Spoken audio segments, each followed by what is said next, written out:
All righty. Well, good afternoon, everyone. This is Brandon Rosenboom from the State Water Board. I'm happy to be presenting here today for the last 2022 Construction Stormwater General Permit Roadshow, hosted by Region 6 in Victorville. So with that, I'm going to go ahead and pass it over to Tiffany Steiner to go ahead and introduce the Regional Water Board staff in the room that will be supporting the discussion today. Hi, Brandon. This is Jan Zimmerman. I'll take it from here. Oh, okay. All right. I am the manager for the LaHontan Victorville office, so welcome you in the room and you in the Zoom platform. Happy to have you here and hosting this. So like Brandon said, this is the last roadshow for the newly adopted construction general permit, and it has been presented throughout the state. And it's obviously being offered as a virtual and in-person event, and it is being recorded. So you all are duly advised. So first I want to talk a little bit about some, we have a few people in the room, and in case of emergency, please follow one of the exit throughout the room, one of the exit routes, and follow the signs to the door to exit the building.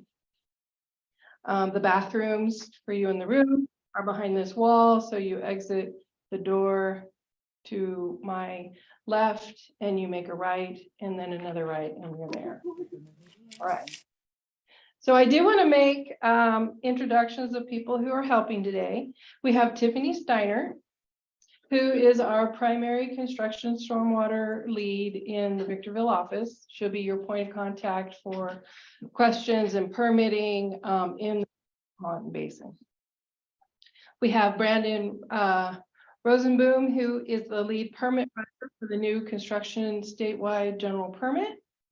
He has a wealth of knowledge, and he's going to share with you all of the new and great things in that permit today. We also have several IT staff working behind the scenes to ensure that our meeting goes smoothly. And so the agenda today is Brandon will present the new requirements of the construction general permit. That'll be about an hour. And then we'll hear from Matt Shimizu with the State Water Board, new updates to the SMARTS system. And that'll be about 20 minutes. And then we'll break. We'll take a 10-minute break and get into question and answers at that point. So for those of you in the room, if you have any questions, just raise your hand and we'll get to you. We may ask you to come forward, or we'll bring the microphone to you so others online can hear better. And for those participating in Zoom, please use I think it's raise your hand feature. And we will call on you to unmute and then you can speak. So like I said, this meeting is recorded. All of the prior meetings are recorded. We encourage you to go back and listen to them. There may be different questions and answers that we asked today, and it would just be good information for you to hear.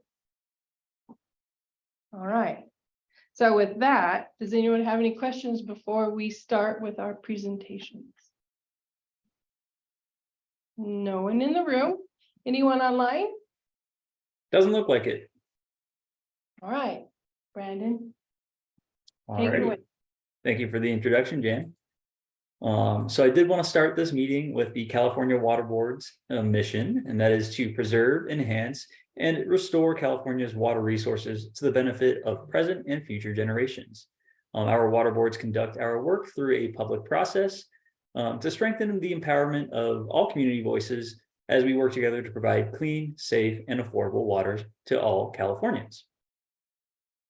The purpose of today's workshop is to offer dischargers, municipalities, stormwater professionals, and other interested parties with a high-level overview of the 2022 Construction Stormwater General Permit requirements and an opportunity to meet with your regulators. State and regional water board staff will share their expectations for implementing the new permit requirements and answer any of your questions to the best of our ability. So we are offering this workshop both in person and virtually. We will be prioritizing the questions from the in-person attendees, answering them to the best of our abilities. And then we'll also be responding to questions in the chat in Zoom And as Jan mentioned, if there is the raise your hand function, we can go ahead and unmute you if you wanted to voice your question online. We will be posting on the Construction Stormwater General Permit Reissuance webpage the staff presentation, which is actually already online, and as well as this workshop's recording. There's also a series of other recordings from the various other workshops available online as well. There's still a few that are pending to get posted, but those are good resources as well. We have kind of edited them so you can jump past my presentation since it's basically the same throughout, and I don't want you to catch all the scripted things I've mentioned before. And you can go straight to the Q&A, which may vary from region to region and could be insightful for you. And then, as always, we do advise subscribing to the Stormwater Construction Permitting Issues email subscription list, and that will give you access to future updates on the 2022 permit and just the construction stormwater program as a whole. Sometimes we post requests for qualifications to join the construction general permit training team and other information there as well. So before we get into the information heavy staff presentation, I'd like to start with a joke that was submitted by one of the attendees. This is actually recycled from yesterday because it didn't seem like a lot of Region 6 folks wanted to, or today's attendees wanted to provide a joke. So this comes from Michelle Witherspoon, and her joke was, what do you call a dangerous precipitation? And the answer to that is a rain of terror. And I find it very ironic that these jokes about stormwater are always very dry. So with that, we'll go ahead and move on to the requirement overview. So this presentation is going to be broken into two parts. We'll do a brief background on the MPDS Construction Stormwater General Permit and how that kind of came to be. And then we'll move on to the high-level review of 2022 CGP requirements.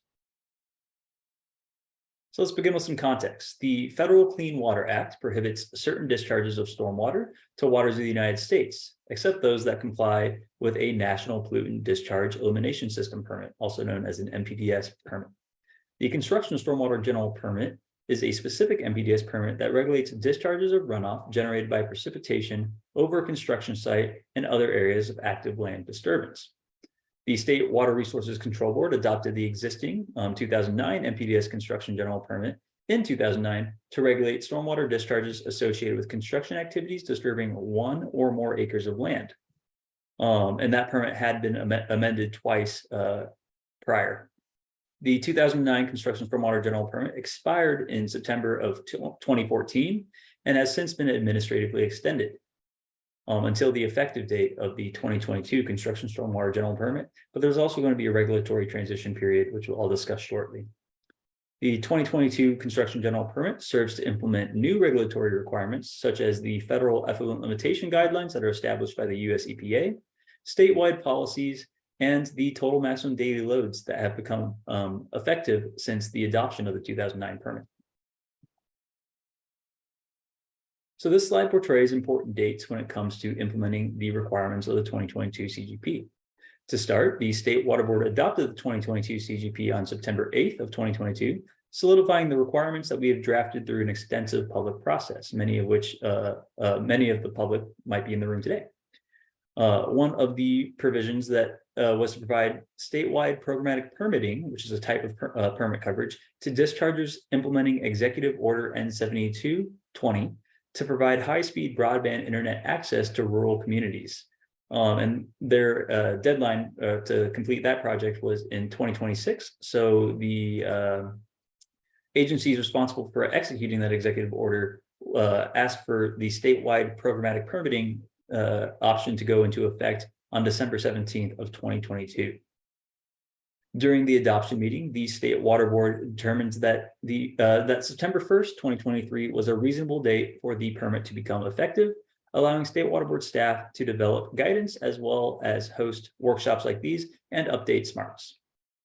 September 1st, 2023 also initiates the 2-year regulatory transition period where discharges with existing coverage under the 2009 permit can continue that coverage until August 31st of 2025.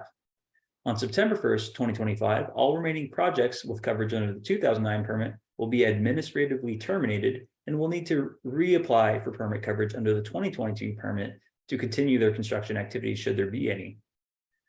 Existing dischargers with that wish to transfer their coverage from the 2009 permit to the 2022 permit may do so by submitting a notice of termination. So first they would obtain coverage under the 2022 permit and then file a notice of termination under the 2009 permit citing that you have coverage under the 2022 permit. One thing to note is that the changes of information to increase acreage under the 2009 permit will not be approved by the regional water boards during this regulatory transition period. The new acreage must be covered under the 2022 permit. Additionally, any waivers that were issued during the 2009 permit cannot be modified or extended during the regulatory transition period. Dischargers that qualified for a waiver and wish to extend past September 1st, 2023 will have to apply for a new waiver in the 2022 permit, citing the original construction start date and then the extended date. And if you still qualify, you will be issued a waiver. If not, due to the extension, sometimes your risk your risk factor kind of goes up, then you will have to apply for permit coverage under the 2022 permit. So with that context in mind, let's move on to the requirements of the 2022 CGP. Here is a list of permit requirements that we'll be covering today. I tried to structure the presentation in a logical order based on the permitting process itself. So we'll start with some of the more administrative aspects, move on to the monitoring and new attachments, which provide specific requirements that are based on either the watershed that the project is in or the specific activities that this project may be conducting. And then we'll end with some additional administrative requirements, such as the changes of information and the notice of termination. So first, let's discuss which projects require permit coverage. Not much has changed here. Projects that disturb one or more acres of land or are less than 1 acre but are part of a larger common plan of development require permit coverage. Projects that were planned together but are separated by a 1/4 mile or more are not considered part of a larger common plan, and if they both meet that 1 acre threshold, they will have to apply for separate permit coverage. As with the 2009 permit, there are some differences between the traditional and linear construction projects, and this boils down mostly to some of the submittal requirements, such as the post-construction requirements, as well as some modified monitoring requirements for the linear projects. The application will include site-specific details through the permit registration documents, such as the notice of intent, site drawings and maps, the stormwater pollution prevention plan, also known as a SWIP, and then the applicable post-construction plans and calculations, as well as the first annual fee based on the disturbed acreage for the project. So speaking of permit registration documents, there have been some changes to the post-construction plan submittal process. As with the 2009 permit, linear underground and overhead projects are not required to submit these post-construction plans. However, for dischargers within a phase 1 or phase 2 MS4's jurisdiction, the discharger must comply with the local post-construction requirements. The 2022 permit requires that dischargers submit either a link or PDF of the post-construction requirements that they will be implementing at the site. It also requires that the dischargers submit a preliminary or MS4 approved post-construction plan and calculations document. If submitting unapproved or these preliminary post-construction plans with their notice of intent, the discharger will need to submit a change of information within 14 days of receiving those approved plans from the MS4. So it's okay to submit something that's preliminary and maybe not be cooked. And then once the MS4 does approve those, the discharger is required to upload those within 14 days. If the construction project is outside of a phase 1 or phase 2 MS4's jurisdiction, they will actually be complying with the 2022's CGP post-construction requirements through the SMART's post-construction water balance calculator, as well as submitting their plans and calculations. This is nearly identical to the 2009 post-construction process. However, we have added a new field in that calculator to include stormwater basins as a post-construction control. And that is basically going to be a volumetric credit that is provided to that discharger. And for these dischargers that are doing the 2020 or complying with the 2022 CGP's post-construction requirements, the regional water board staff may review and request revisions if necessary. The 2022 permit also offers linear underground and overhead project dischargers to file for region-wide programmatic permit coverage. Programmatic permitting required upgrades to SMARTs to allow multiple non-contiguous sites to be filed under a single WDID for that region. And so they have to be within a single regional water board jurisdiction. These projects have to be a group of projects that are in similar scope and construction activities. And then they have to have the same legally responsible person. The discharger will be submitting a common stormwater pollution prevention plan to obtain that WDID, and that common SWIP will serve as a library of best management practices that may be used to address common construction activities at these various sites. So to add sites under this WDID, the discharger would file a linear construction activity notification, also known as an LCAN, which includes a site-specific map and details which best management practices are being implemented and where on that site. Each LCAN will also require site-specific risk determination. And so essentially this WDID that is being offered as a programmatic permit will exist for the term of the permit unless there are no longer any sites covered within it, at which point the discharger is able to submit a notice of termination for that project. The 2022 CGP includes a provision for property owners to submit a notice of non-applicability, which essentially means that this project is located in a basin or watershed that is not hydrologically connected to waters of the United States. Or in other words, they do not have the potential to discharge to waters of the United States. And the example that comes to mind from implementing the 2009 permit is the Lancaster-Palmdale region, which I believe is in the Region 6 jurisdiction that we are providing this workshop to today. So I do want to make it clear that this option is only available to dischargers when the site is not hydrologically connected to waters of the United States. This means that relying on something like a constructed basin to capture stormwater and prevent that from running off site is not a sufficient justification for applying for the notice of non-applicability, as these basins can fail when it comes to larger storm sizes and can result in discharges to waters of the United States. So in some limited instances, a project that is being built in a location that was previously altered to such a degree that stormwater runoff will never discharge to those waters of the United States, the regional water board may actually find that a notice of non-applicability is acceptable. And I'm thinking some rare cases, such as construction within a quarry or sites where their runoff goes to a bottomless dry well or something to that effect. And so that actually happened with the 2009 permit here in Region 5. We had a project that was disturbing one or more acres within a quarry that had no receiving waters passing through it. And so that pit was basically never going to discharge to waters of the United States.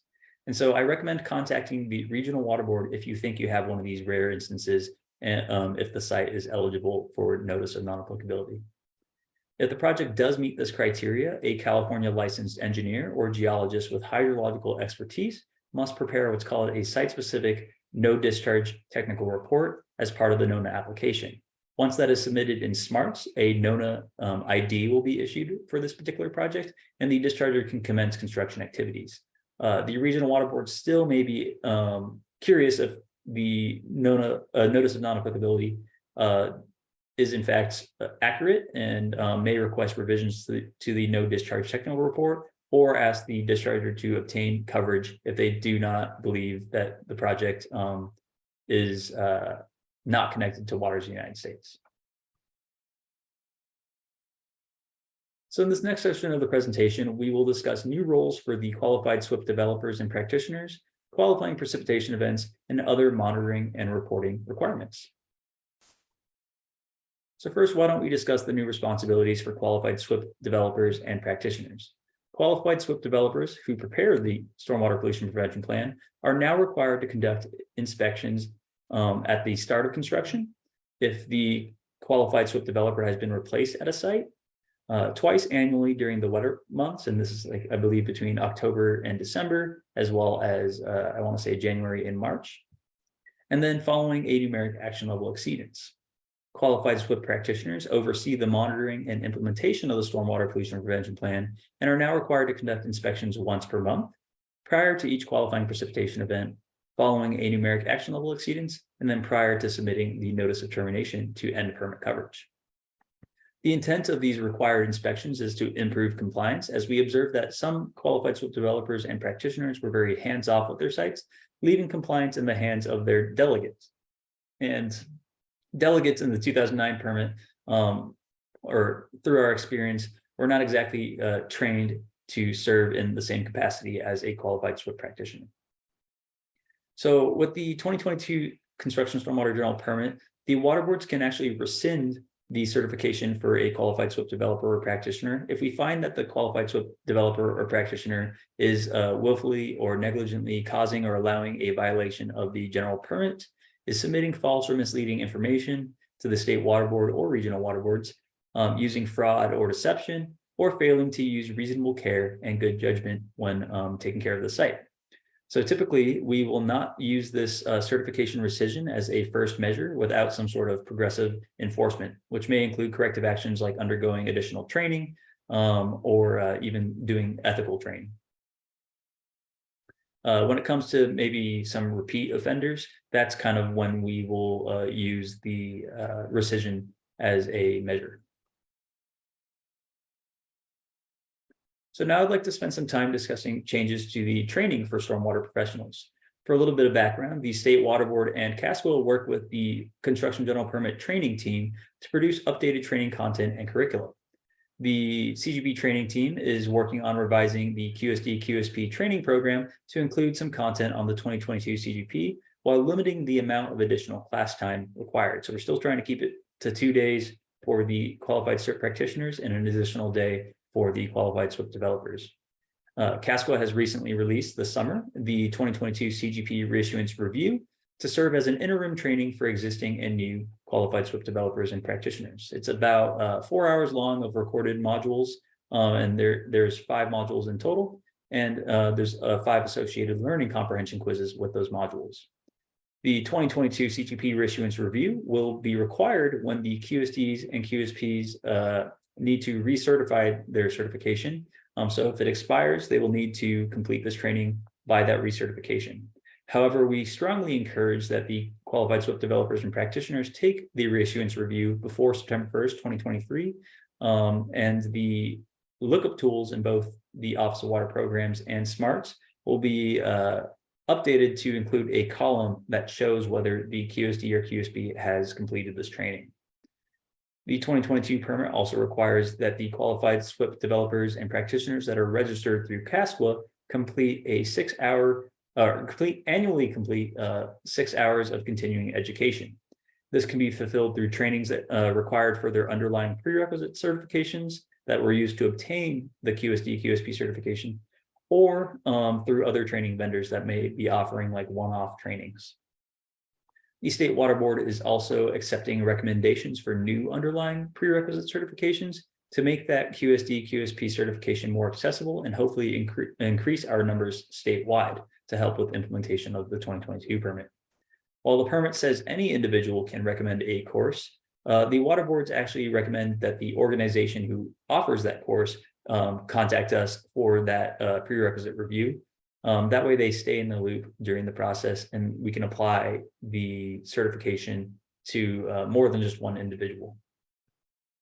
Lastly, there are new requirements for qualified SWIP practitioner trained delegates. The qualified SWIP practitioner is required to provide training based on the guidelines that are set by the CGP training team. This includes both foundational training and site-specific training, depending on the delegate's responsibilities. So all delegates should be trained in foundational things such as pulling forecasts, reporting things in SMARTS, and how to communicate their findings to their qualified SWIP practitioner.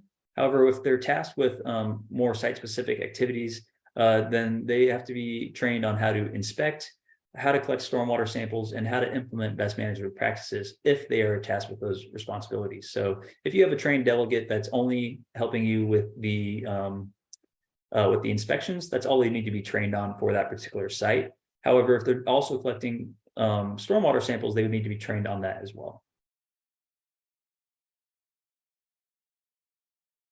Next, we'll be talking about the qualifying precipitation event definition. So per the glossary of the 2022 permit, a qualifying precipitation event is any weather pattern that is forecast to have a 50% or greater probability of precipitation and a quantitative precipitation forecast of 1/2 inch or more within a 24-hour period.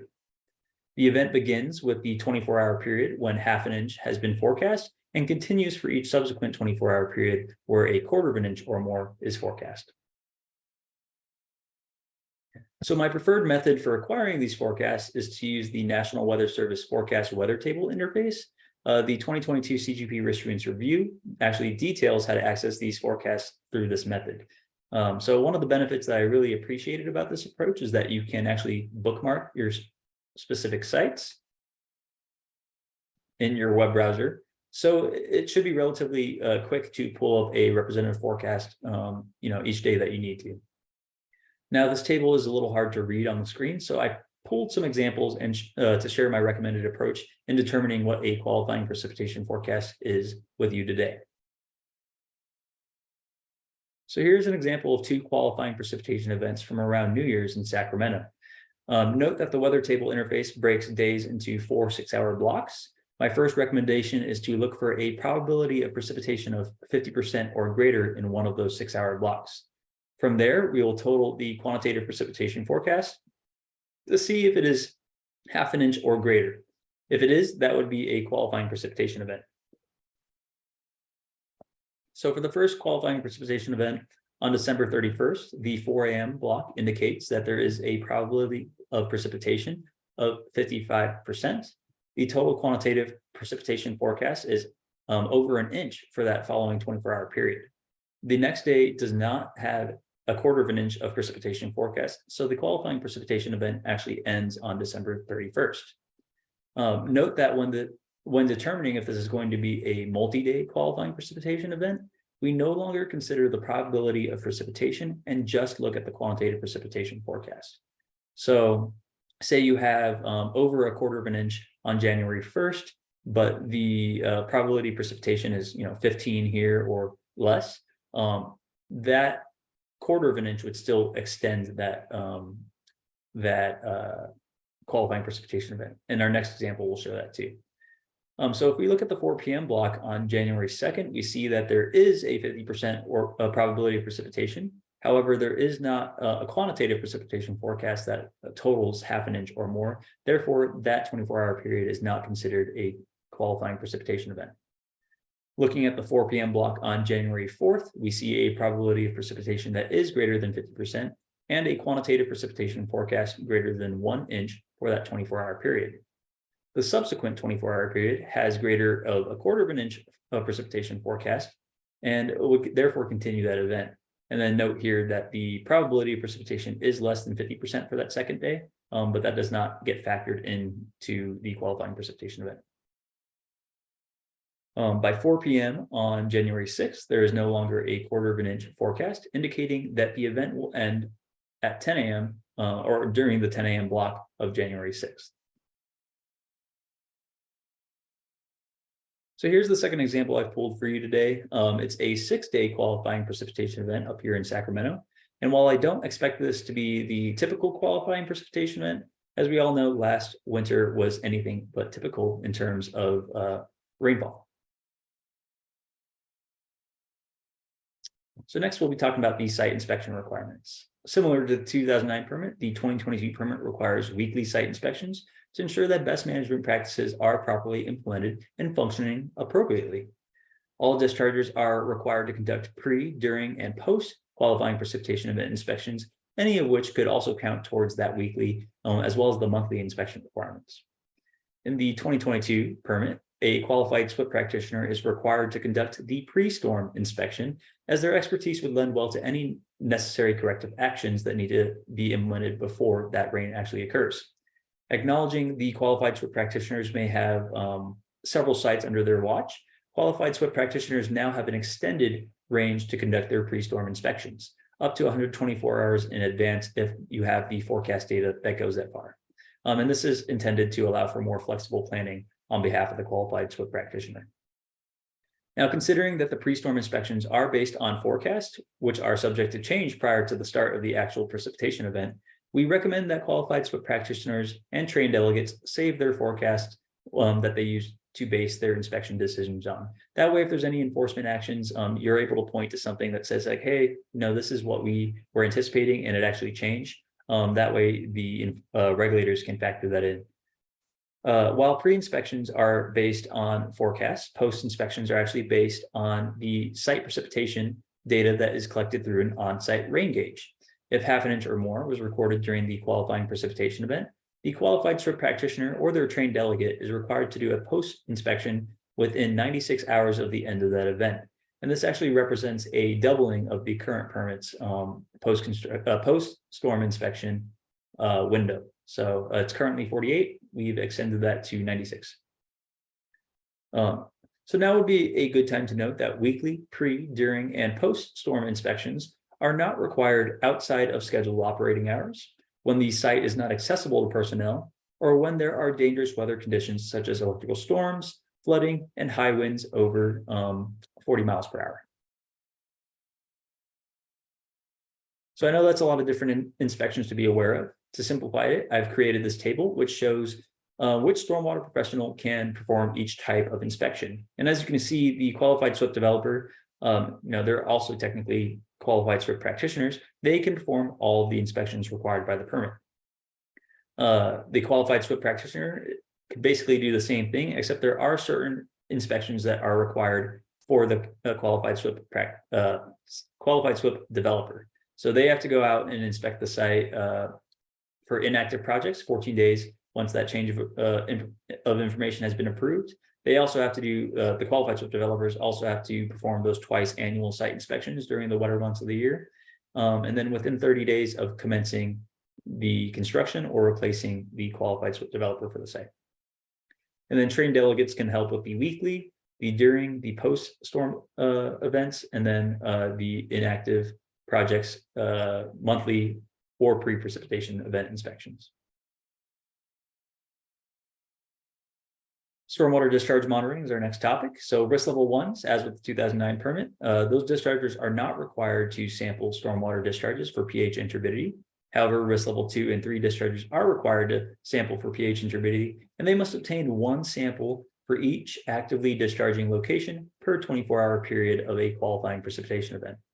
Risk level 2 and 3 dischargers are required to use calibrated field meters to analyze those samples for pH and turbidity. Since only one sample is required to be collected per discharge location, there is no daily averaging per discharge location or the site. We're assessing the compliance based on each of those drainage areas and discharge location. Non-visible pollutant monitoring is also another form of monitoring that is required by the permit. And it's actually something that's not new. It's something that the 2009 permit also included, but it wasn't heavily implemented during its tenure. And so I wanted to emphasize that during our workshop today. Non-visible pollutant monitoring is required for all dischargers, including risk level 1 dischargers, only when a pollutant may be discharged due to failure to implement best management practices, a container spill or leak, or a best management practice breach, failure, or malfunction. Dischargers must collect at least one sample each 24-hour period until necessary corrective actions are completed. However, if the dischargers are able to complete those corrective actions prior to discharge, then the sampling is not required. All right, so next we'll move on to attachments F through J, which present the requirements for dischargers with either specific activities on their site or within specific watersheds. I'm going to start a little bit out of order here with attachment H, which addresses the total maximum daily load implementation requirements, since some of these requirements are based on or related to the permit's monitoring requirements. So a total maximum daily load is an existing regulation that the Regional Water Board or the US EPA adopts into the Regional Water Quality Control Plan, also known as a basin plan. Total maximum daily loads address pollutants that cause impairments to water bodies by establishing a sum of allowable pollutant loads into that specific water body or watershed from all identified sources of that pollutant.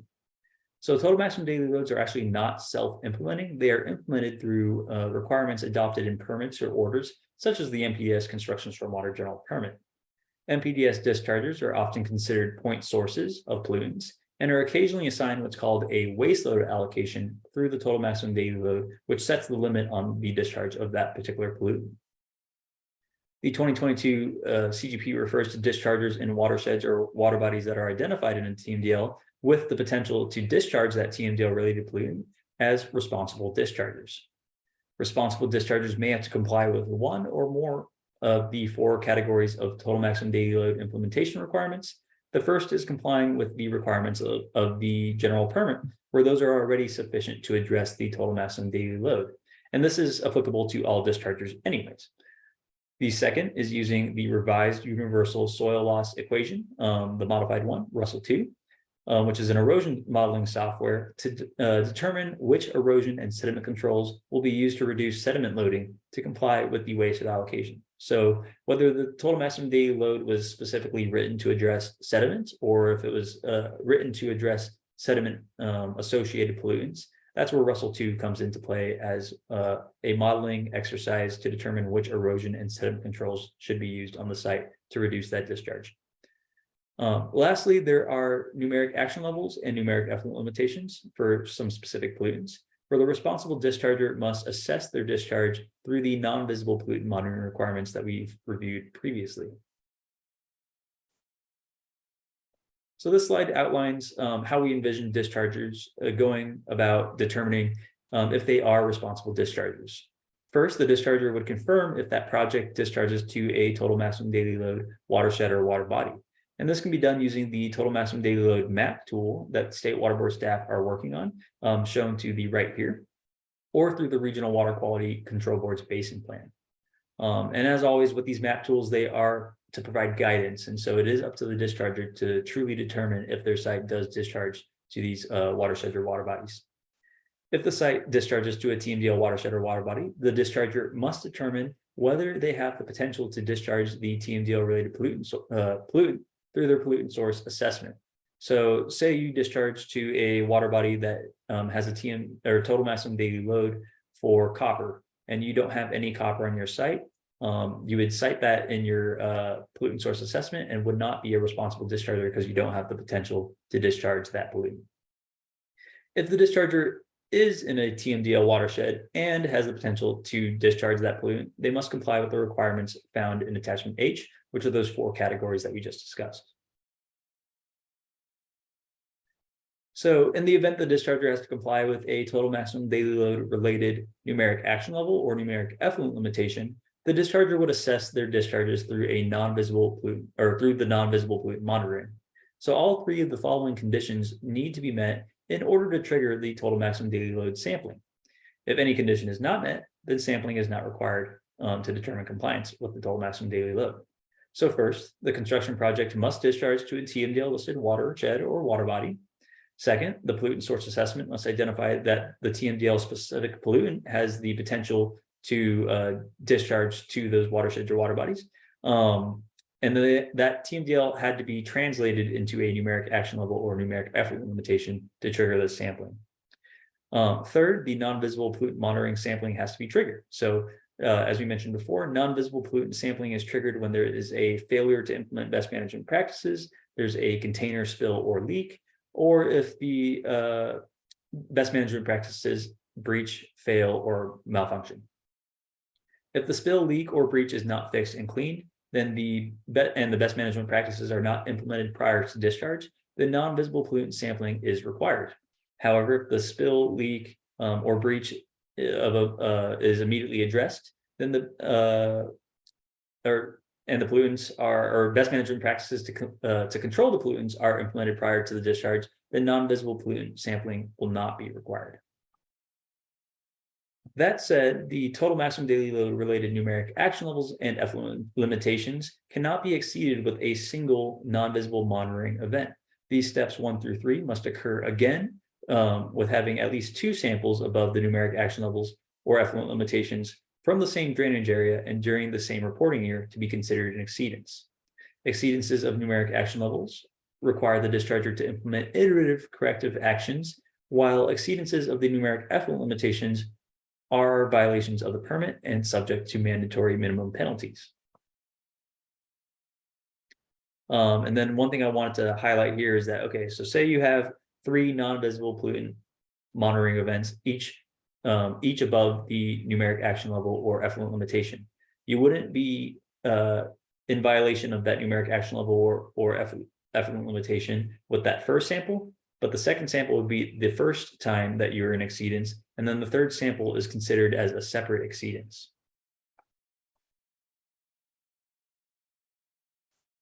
Attachment F, which provides the requirements for the use of active treatment systems, is not new to the permit, but has had a few key changes compared to the 2009 permit. There is now a pH numeric effluent limitation in addition to the previous permit's turbidity and residual chemical numeric effluent limitations. Dischargers are now allowed to bypass the active treatment systems if their discharge already complies with the permit's applicable numeric action levels, numeric effluent limitations, and receiving water limitations. So we included this bypass provision in the permit to hopefully save some dischargers a little bit of money when it comes to operating the active treatment systems. If your discharger or if your discharge is already compliant with the permit, then we don't see the need to actually pass it through the active treatment system. Even if you have one on site, you don't need to operate it. Dischargers are still required to have staff on site to monitor the active treatment system, but they're also allowed to now use off-site staff as long as that off-site staff can safely shut down the system. So what we're envisioning here is that some of the more advanced active treatment systems do come with something like a SCADA to monitor the effluent from a remote location. If that effluent is no longer meeting the effluent limitations that are set in the permit, that staff who's monitoring off-site has to be able to shut down that system. The discharger is required to upload the active treatment plan in SMART at least 14 days prior to operation of the active treatment system. Although the active treatment although the active treatment requirements were included in the 2009 permit, the 2009 permit actually lacked any requirements for the use of passive treatment chemicals or products, which are now found in attachment G of the 2022 permit. First and foremost, applying passive treatment products directly to receiving waters is prohibited. Dischargers should be designing a treatment area within their site when using passive treatment. Furthermore, attachment G provides criteria for acceptable passive treatment chemicals and products, such as those that are non-cationic, food grade, and it also provides a range of charge densities and molecular weights that were researched and deemed to be mostly safe. It's also important to note that the passive treatment is not to be used as a standalone best management practice. It needs to be used in conjunction with erosion and sediment controls, because the process of using the passive treatment chemicals flocculates that suspended sediment, and that suspended sediment needs to have a way to settle out or be captured. As with the active treatment plan, the discharger must submit a qualified SWIP developer prepared passive treatment plan through SMARTS at least 14 days before applying those products. And this plan would actually cite that the calculations used to determine which product would be appropriate for the soil types at this construction site, and then the dosing rate of those products. All right. So the 2022 permit includes an attachment I, which contains requirements for the construction stormwater discharges to areas of special biological significance, also known as ASBS. Construction stormwater discharges to ASBS are prohibited unless the State Water Board first provides an exception to the California Ocean Plan for that specific discharger. And the California Ocean Plan is like a regional water quality control board's basin plan, except it applies statewide because the ocean is, well, statewide. Attachment I requires the discharge to prepare an ASB, or the discharger to prepare an ASBS compliance plan, which incorporates the core discharge monitoring and receiving water monitoring requirements of the ocean plan itself. So core discharge monitoring may include parameters such as total suspended solids, turbidity, pH, pesticides, metals, nutrients, and indicator bacteria, while the receiving water monitoring is done at the outfall of the stormwater outfall that directly impacts the ocean water and is to determine the natural ocean water quality and any impacts as a result of the stormwater discharge. So if a discharger produces a sampling result that demonstrates that the stormwater discharge has caused or contributed to an alteration of that natural ocean water quality, they are required to submit a report to the State Water Board within 30 days. The requirements in attachment J apply to dischargers that are not subject to a separate NPDES permit for their dewatering or other permit for their dewatering activities. So in this permit, dewatering is defined as mechanical pumping or siphoning of non-potable water from excavations, foundations, vaults, impoundments, and groundwater removal specifically related to construction activities.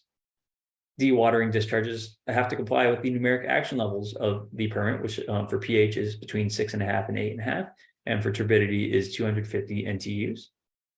Dischargers may not dewater in areas where there is known soil and or groundwater contamination that can cause pollution or nuisance. And then the discharger must notify the regional water board 24 hours prior to the anticipated dewatering discharge. This can be done as simply as providing or shooting an email to the stormwater inbox for your respective region.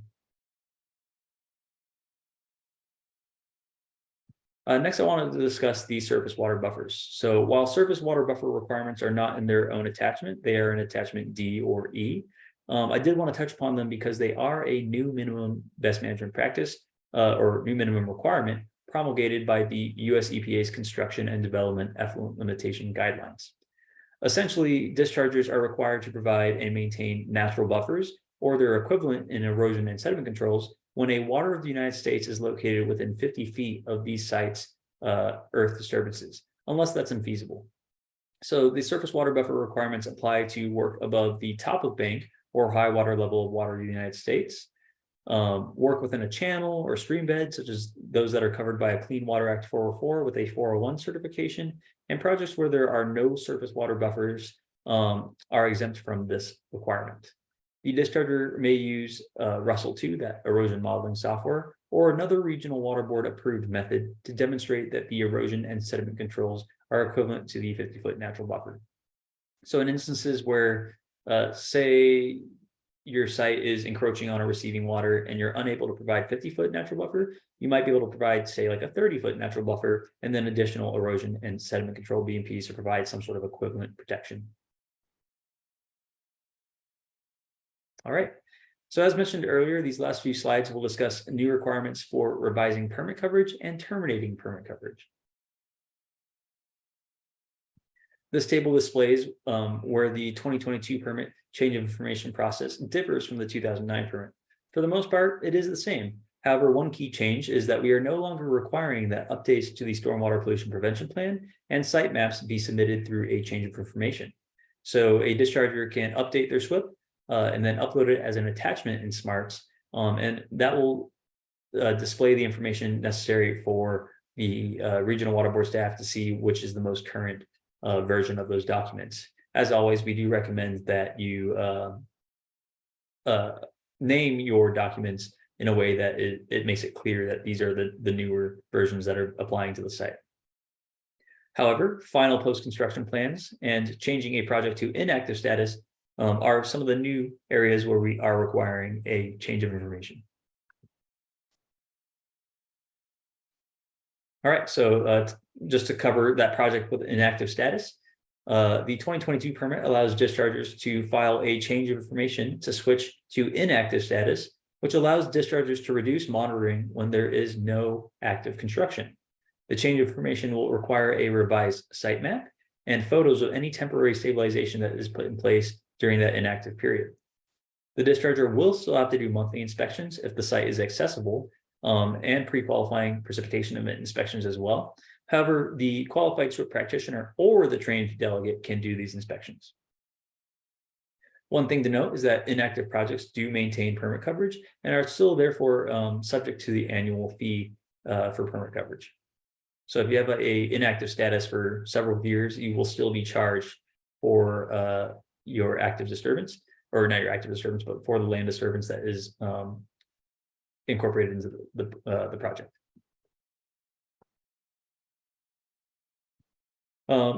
We've also edited the change of information to reduce acreage for particular sites, and this one, this particular edit or provision allows for the dischargers, primarily large housing developers, to terminate residential lots that have unfinished yards and landscaping areas. So it's a pretty common practice nowadays for these large subdevelopments to sell off their homes and let the homeowner finish their landscaping and backyards. So in order to reduce acreage, the dischargers must meet the following criteria. First, the residential lot has to be sold to an individual homeowner for residential use, and they have to have a certificate of occupancy or some sort of equivalent document maintained on site in case there's inspections, just to say like, hey, we actually sold this off already. The lot also has to be less than 1 acre of total disturbance. All construction activity conducted on the lot by the discharger is complete or has to be completed, and the discharger has to install temporary best management practices to stabilize that unfinished yard and landscaping area. The discharger is required to upload an attachment to SMARTS, documenting some sort of contract, such as covenants, conditions, and restrictions, or something to that effect, requiring that the individual homeowners stabilize their or final stabilize their yard and landscaping within 1 year, and maintain those temporary best management practices until stabilization is met. And lastly, the notice of termination. So the notice of termination process requires that a qualified SWIP practitioner conduct a notice of termination final inspection. During this inspection, they're going to go around and make sure that all the post-construction best management practices are in place and be taking photos of final stabilization and the post-construction measures. The discharger would submit these photos demonstrating final stabilization and the post-construction best management practices, and they will also accompany those with a final site map that orients these photos to allow the regional water boards to essentially do like a virtual review of the site. And if they still have questions, the regional water board staff may still go out and do a separate notice of termination inspection to make sure everything is accurate. The discharger is also required to incorporate a long-term maintenance plan for any of those post-construction best management practices. And this is actually something that's not new. So it's a 5-year long-term maintenance plan. And what we're really looking for here is who's in charge of maintaining these post-construction best management practices, what frequency they're going to be maintained at, and what specific maintenance activities are going to be done. And so it's not expected, or we're not expecting these to be some lengthy plan. A 1-pager would be sufficient just to detail what's happening on the site after construction is completed. And there is also a new provision in the permit that will essentially automatically approve the notice of termination if the regional water board does not deny, return, or accept the notice of termination for review within 30 days. So if there is no action on that, it will get automatically approved. However, once the regional water boards do accept a notice of termination for review, they will have unlimited time to conduct their review. And then it's going to be up to our own management to determine ways to get these processed in a reasonable time frame. And with that, I'm going to go ahead and pass it over to Matt Shimizu to provide an overview of the new notice of intent screens in SMARTS. Thank you, Brandon. Share my screen.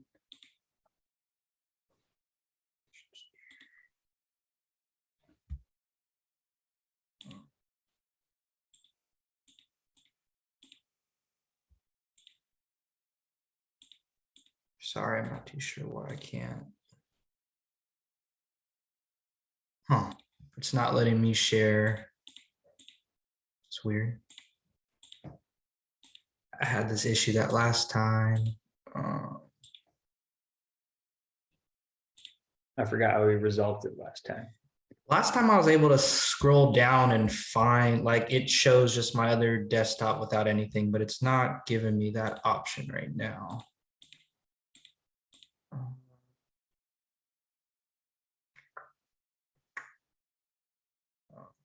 Sorry. That's weird.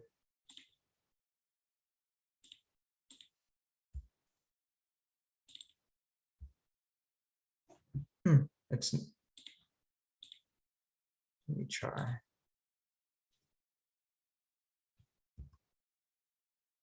It's giving you the option to share, just not telling you. Yeah, it's giving me the option to share. It's just everything, all the options it's given me is like either like an open tab of something, but not like my actual desktop. Hold on. Do you already have your presentation in? I see the PDF. Can you see? No, yeah, not too sure. Oh, I see. Yeah, we saw your web browser. So Yeah. Is your presentation already in presentation mode? now it is, let me try now. Oh, there we go. Perfect. There we go. Can you guys see it now? Yep. Perfect. Okay. So good afternoon, everyone. My name is Matthew Shimizu. I'm an environmental scientist in the Industrial and Construction Stormwater Unit. And I'm the new Smarts lead in regards to anything industrial or construction related. So today I'm going to be giving you a presentation on some of the new Smarts enhancements, specifically for the construction notice of intent.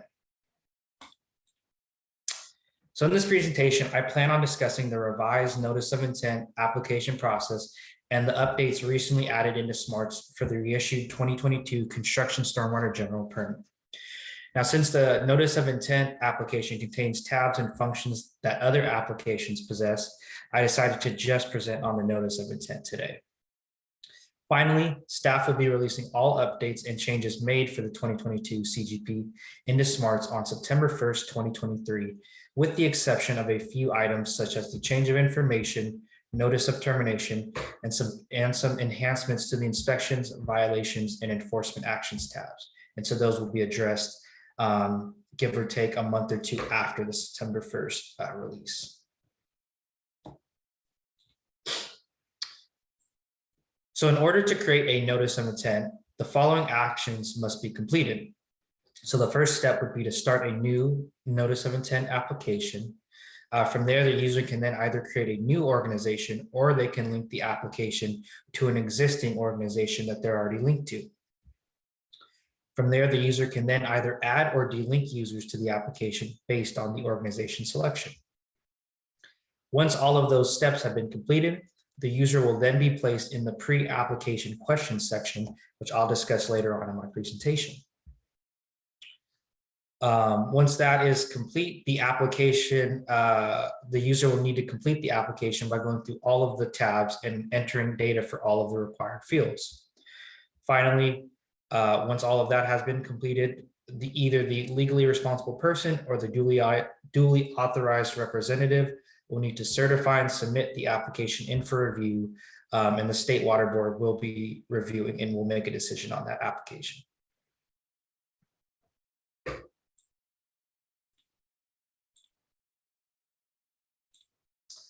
Okay, so as you can see here, so from the main menu of the user's account, you'd want to go to the Start a New Application dropdown, select Construction Permits, and then select Statewide Construction.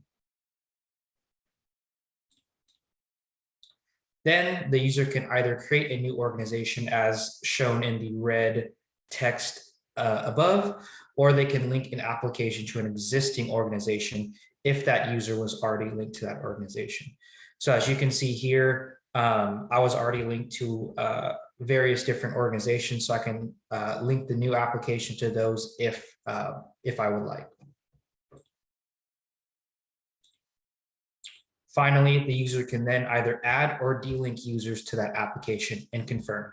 So as you can see, myself and Alex are the two users who are linked to the Caltrans Middle Mile Broadband Network Program organization, but I can add other users or remove Alex as necessary.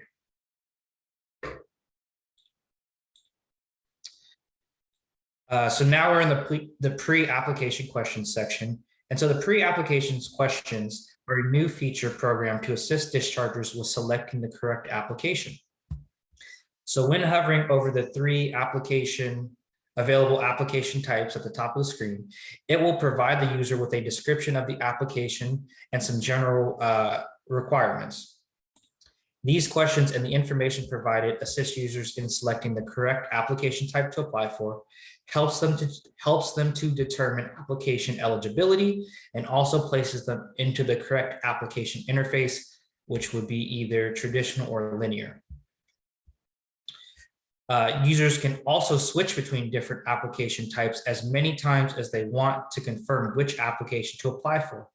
However, once the Create Application button is selected and the application is created, the user cannot change to another application or interface and must instead delete and restart this process over. So for example, if you had created a traditional notice of intent and hit create application, you will not be able to switch the application to a linear notice of intent or switch that to a waiver, NONA, et cetera, unless you, of course, would delete the application and restart this process over. However, you can fill out all of these questions, and before you hit create application button, you can select the erosivity waiver option or the notice of non-applicability option at the top. And you can do this as many times as you like, and it would take you to that specific application's questions. And then finally, some answers in the pre-application section will also automatically populate itself within the application once it's been created, which I'll discuss later on in my presentation. So moving forward to the owner information tab, there were no changes made between the 2009 and 2022 CGP for this tab. So all fields and functionality remain the same, except it's been placed into the new screen interface, as you can see.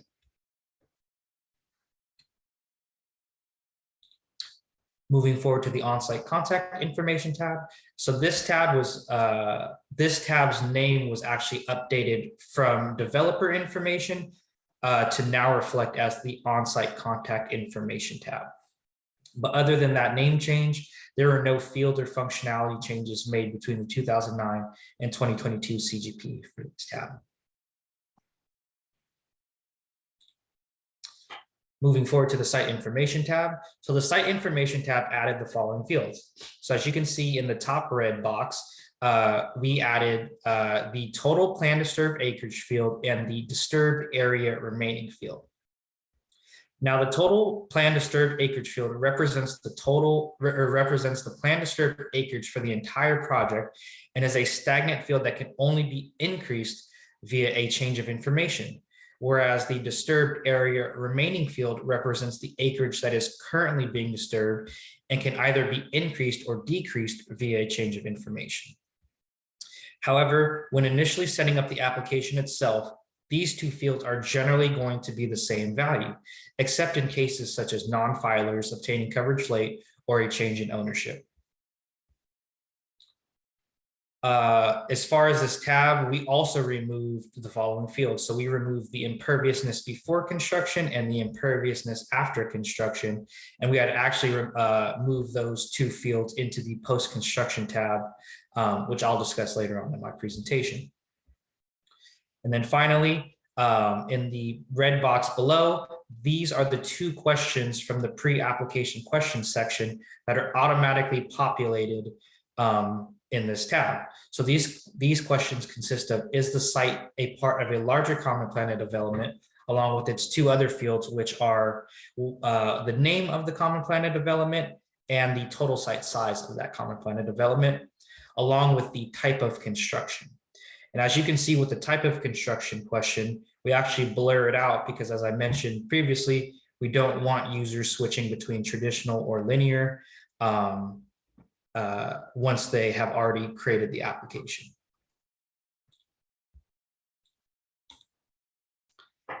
Moving forward to the additional site information tab, we added the following questions and fields. So we added the county and regional board field, and we had to actually move those two fields into the additional site information tab from the site information tab. And some additional fields that we also added that are new are the regional board email, a dewatering field, an active treatment systems field, a passive treatment technologies field, and an areas of special biological significance field. As for what we removed for this tab, we removed the following questions and fields. So we removed the name of the local agency field, the phone number of the local agency field. We removed the does the stormwater runoff from the construction site discharge to question, and then we also removed the QSD field. However, for the QSD field specifically, we've actually moved that to its own tab, which I'll get into later on in my presentation.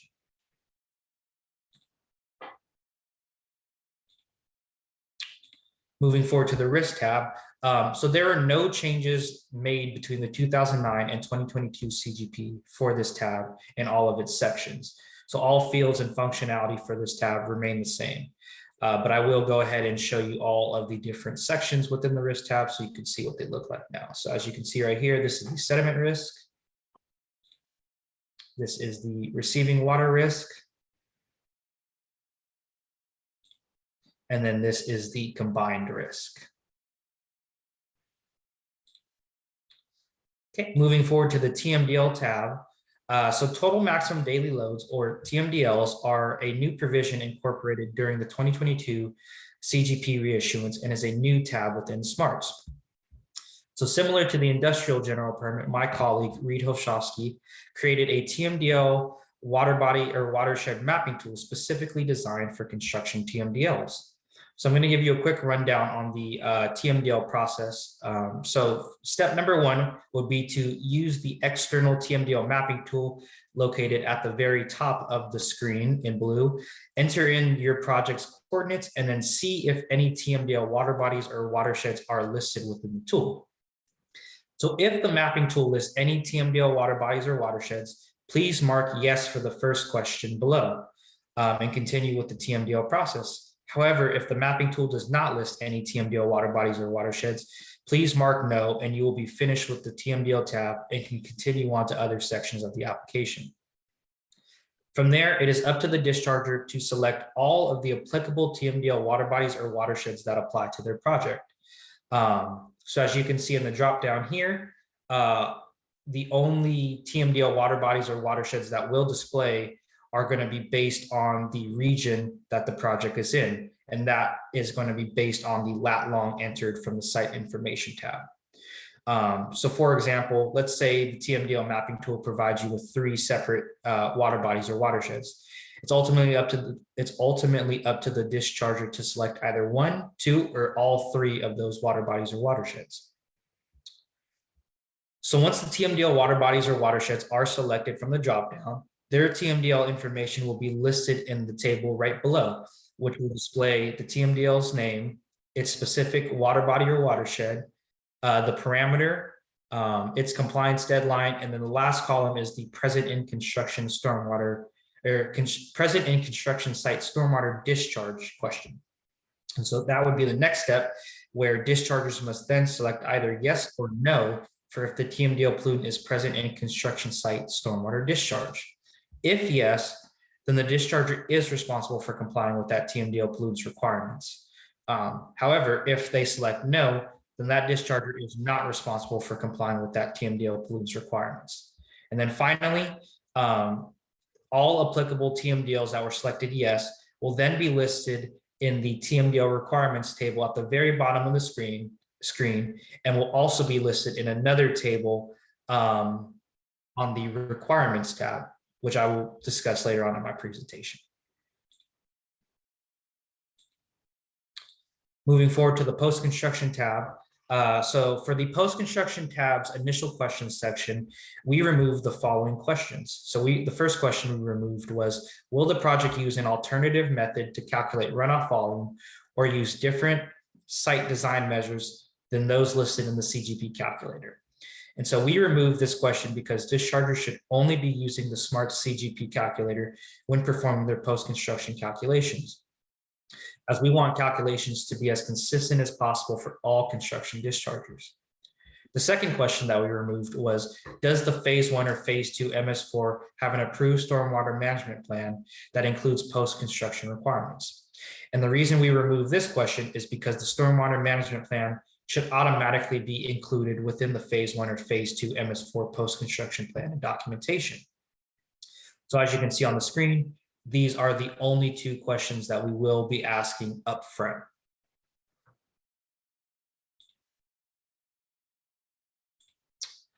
Okay, moving forward to the input and output section of the post-construction tab.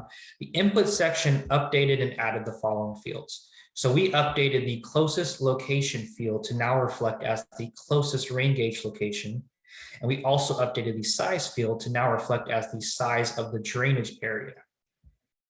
In addition to that, we also added the imperviousness before construction field and the imperviousness after construction field. And as I mentioned previously, these fields were moved from the site information tab because staff thought it would be better suited within the post-construction tab. In addition to that, these fields are also now automatically generated based on the pre and post construction inputs rather than a manually entered value that they were when they were in the site information tab. As for the output section, all fields and functionality remain the same for this section and nothing was changed.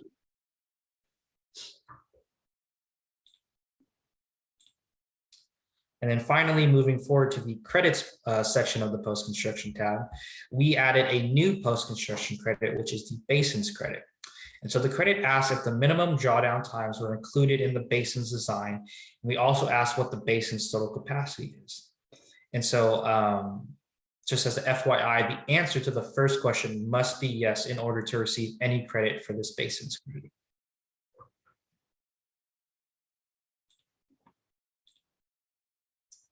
Okay, moving forward to the QSD information tab. The QSD information tab is new. However, the functionality remains very similar between the 2009 and 2022 CGP. So previously, dischargers would add a QSD by going into the additional site information tab and simply adding one. However, staff have since made it its own tab and allowed for multiple QSDs to be added to a single project. Additionally, we also allow users to designate a primary QSD for the project as well. So as you can see on the screen, this is the QSD search screen where users can add a QSD based on, or find a QSD to add based on their last name, first name, or their email address. And then moving forward, this is the QSD table that will display all of the QSDs who are or were tied to the application. So as you can see here, if Sean Naismith was the only QSD who was added to this project, he would automatically be designated as that primary QSD. However, since we added Erica Amen Smitty's as an additional QSD, you now have the option to either designate Erica or Sean as that primary QSD.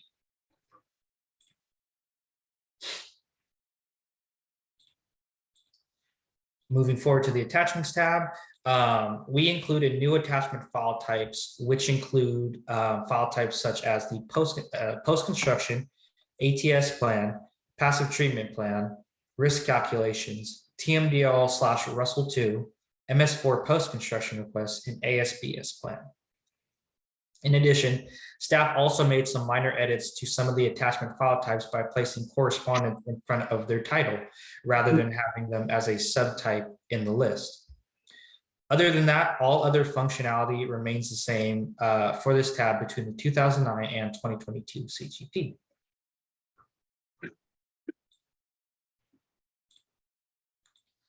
Moving to the billing information tab, staff included one new field, which is the disturbed area remaining field, which is also included in the site information tab. So this field is automatically populated and updated based on the value entered in the site information tab. And this value can only be updated by submitting a change of information for the site information tab. So this field will be stagnant and you cannot enter anything yourself. So this field was included per discharger's request to allow dischargers to estimate their annual invoice fee. Other than the new addition of the disturbed area remaining field, all other functionality remains the same for this tab between the 2009 and 2022 CGP.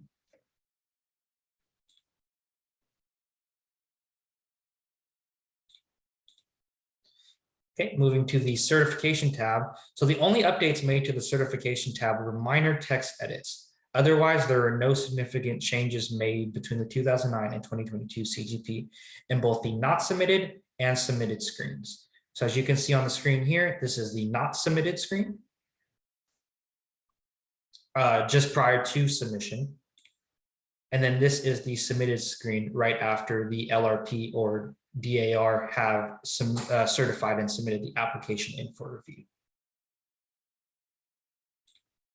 Okay, and then finally, we have the linked users tab, and there were no changes made between the 2009 and 2022 CGP for this tab, and all fields and functionality remain exactly the same. Okay, so the portion of the presentation that I just gave you was essentially starting a new NOI application all the way up to its submission.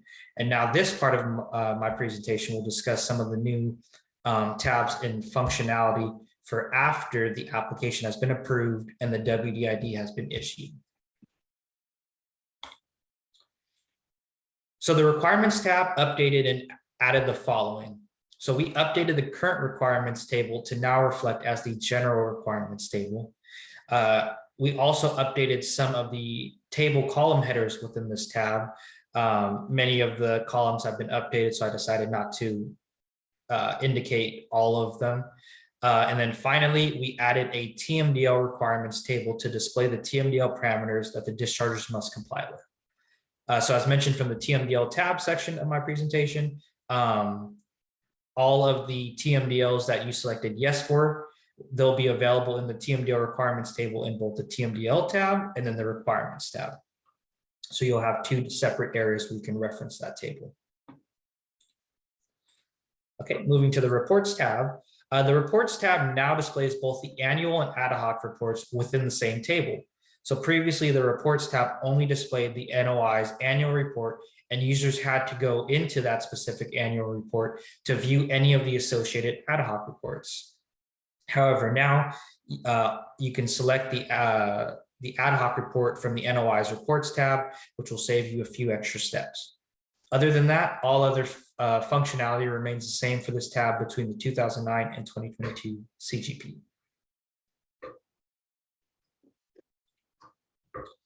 Okay, so for these next three tabs, which are the inspections, violations, and enforcement actions tab, I'm going to kind of group them all together while I explain, because all of the current processes and updates apply.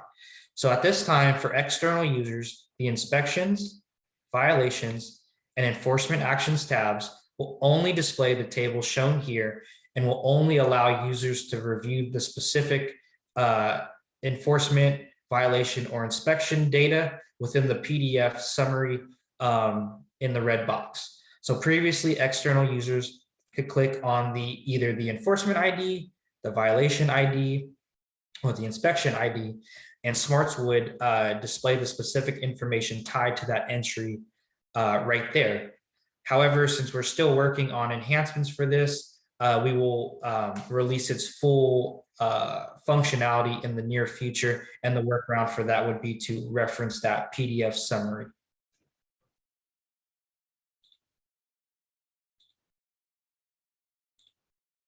Okay, moving to the NOT tab. So the NOT tab added a new question for the all construction activities are completed and the final stabilization requirements are met termination option. So we updated it to, has the final post-construction plan been submitted, yes or no? If no, the discharger must upload the approved final post-construction plan within the NOT attachments tab. In addition to that, we also updated the question tied to the site does not discharge stormwater to waters of the United States termination option, in which we ask, is the site's physical location not hydrologically connected to waters of the United States, yes or no? If yes, users must now submit a no discharge technical report within the NOT attachments tab. Then, upon approval of the NOT, a NONA ID would instantly be issued for the site. And so for this, we plan to program some type of functionality similar to the IGP, in which users kind of can switch back and forth between their notice of intent application or their no exposure certification. But more to come on that once we start building this out. So in addition to that, the required notice of intent, notice of termination documents have been updated to include a final site map, a QSP final NOT inspection, photos depicting final stabilization, and a long-term maintenance plan. Finally, Smarts included a provision that automatically approves a NOT after 30 days if left in the submitted status if regional boards have not taken any action on the NOT, such as accepting, returning, denying, or accepting for further review. As a result, Smarts will now send out an automated email to regional boards 1 week prior to 30 days of the NOT being submitted to give them a reminder to take action on that NOT so it's not automatically approved.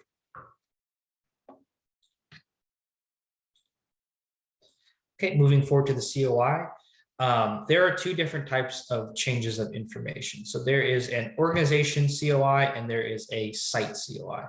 And so the organization COI remains the same, and there were no changes made between the 2009 and 2022 CGP. So all fields and functionality associated with the organization COI remain the same, other than they've been placed into the new screen interface.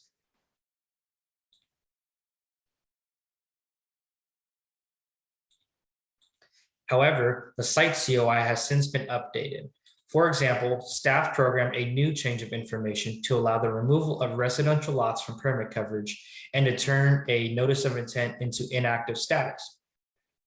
Staff also updated the COI by programming current versus revised columns, in which the current column contains information initially entered into the application, and the revised column is left blank to allow users to enter updated information only for the specific field that needs to be updated. So by including both the current and revised columns, this will allow dischargers to view the current data and update only the necessary fields. Finally, staff updated the COI by incorporating entire NOI tabs and their fields within the COI. So these NOI tabs consist of the site information tab and the risk tab. And then specifically for linear NOIs, we also included the segments tab.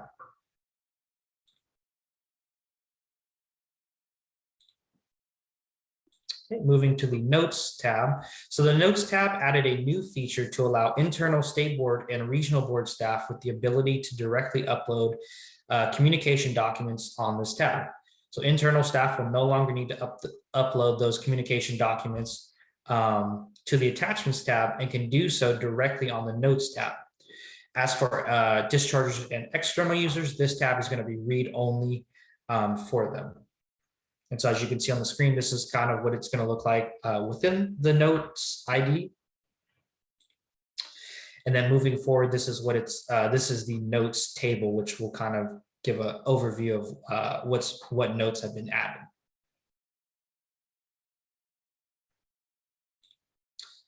So that is the end of my presentation. Thank you all for your time today. If you have any questions or comments, please feel free to reach out to either Brandon or myself by using the contact information listed on the slide. All right, we'll go ahead and proceed. Thank you for that, Matt. We'll go ahead and proceed into our 10-minute break. We'll be returning here at 2:35.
Alrighty, we'll be resuming with our question and answer shortly. So if everyone could in the room can take their seats, that'd be great.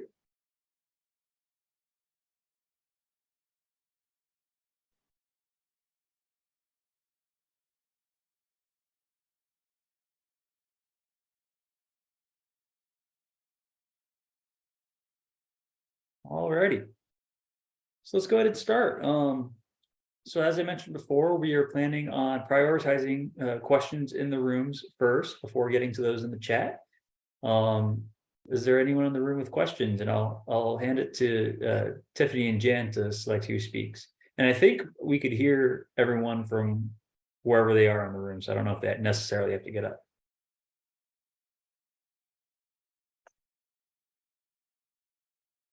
No hands on this side, Brandon. No questions yet? Okay. Maybe I'll go ahead and start with some from the chat then, and maybe that'll get some curiosity going. So our first comes from Christopher Brown, and it was, do you have any timeline on the TMDL map? And we do plan on posting that before September 1st. It's completed. We are just trying to do the final steps of making that tool public. And so it will be available both on our website as well as embedded within, or not embedded, but linked to in Smarts. And then Chris had a follow-up question. Is it also acceptable to, use something else other than that mapping tool to determine if you are discharging to a TMDL specific water body, such as the 2020-2022 integrated report? And yes, we do believe that would be an acceptable method if the project discharges to a TMDL water body or watershed. And then the regional water board basin plans and TMDLs can also be used as a resource. They should also, within the basin plan and within the TMDLs, they should also identify which receiving waters would apply. Let's see.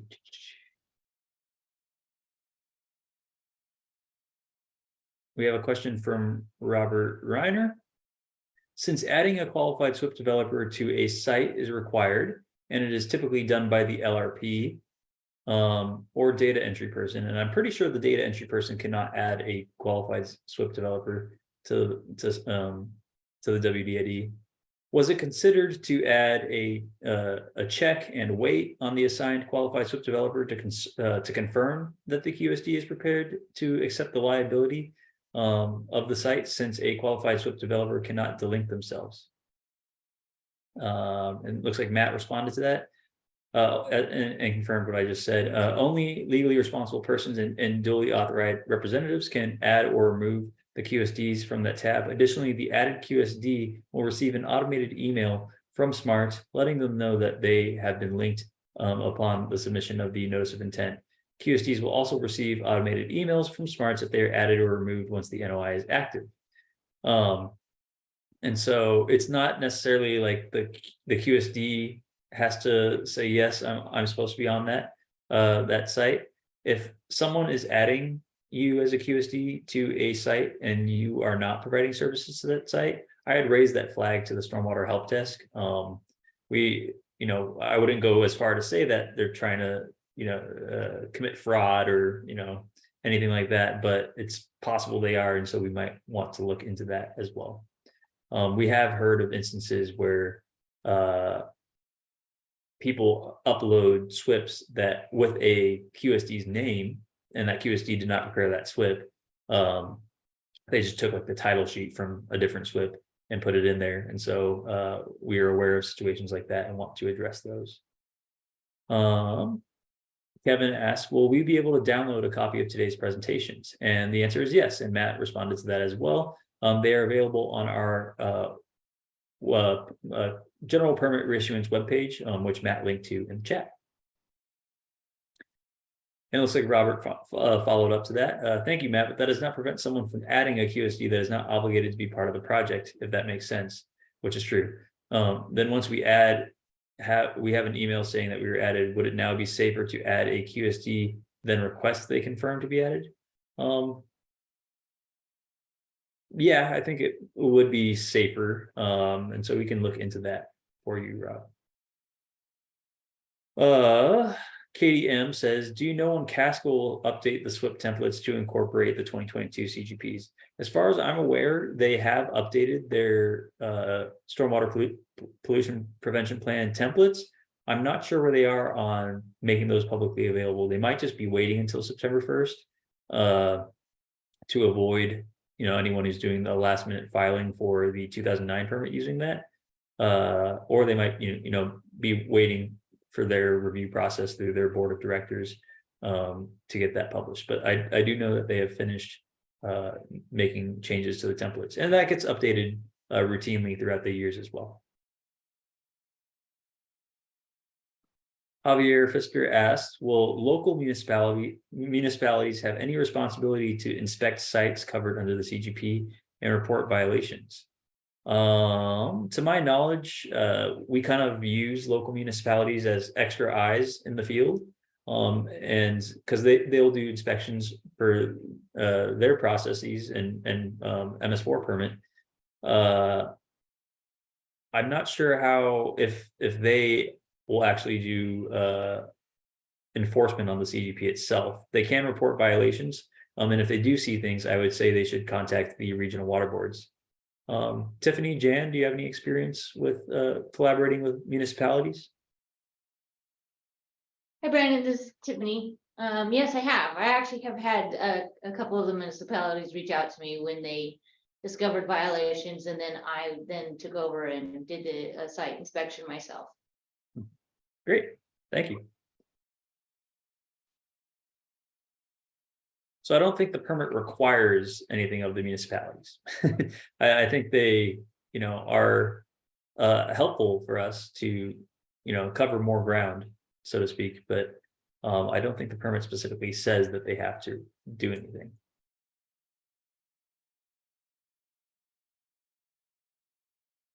All right, and I think that's pretty much what we have in the queue.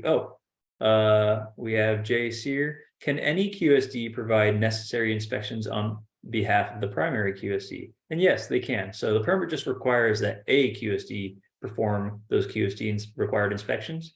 It doesn't have to be the primary QSD.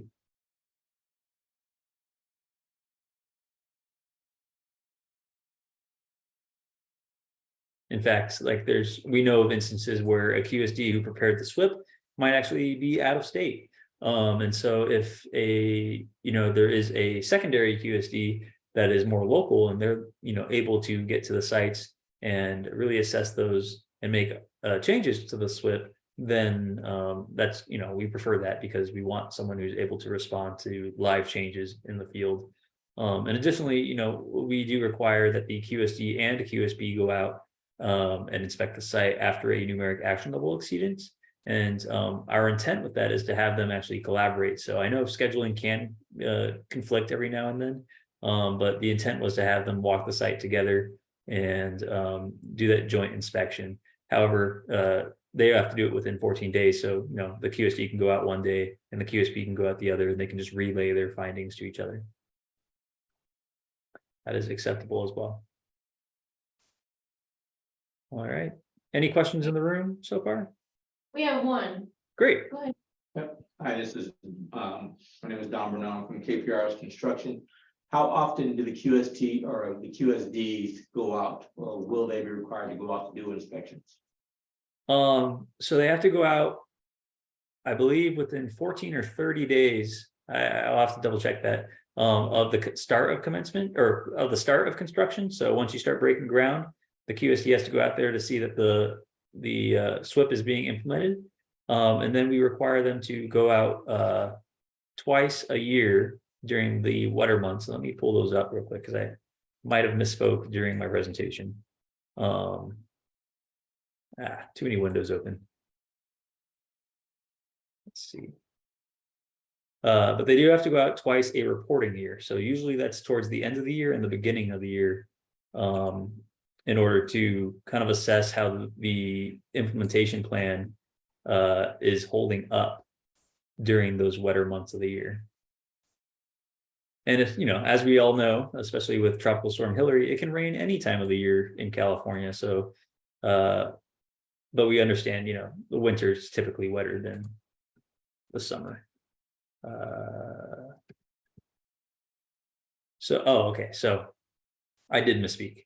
The QSD has to go out twice annually, once in August through October, and then once in January through March. So I think in my presentation, I said October through December. It's actually August through October. That way they're getting ahead of the wetter season.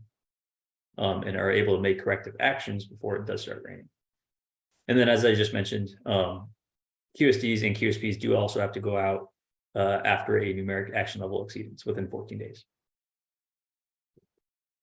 Great question. Thank you. Any others in the room?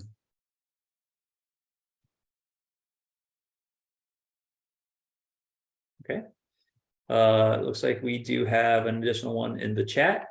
Does a traditional project need to be broken up by TMDL watersheds?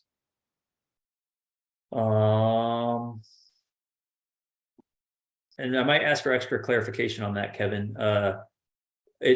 We would still expect that the discharger submit a single WDID. They don't have to break it up by TMDL watershed.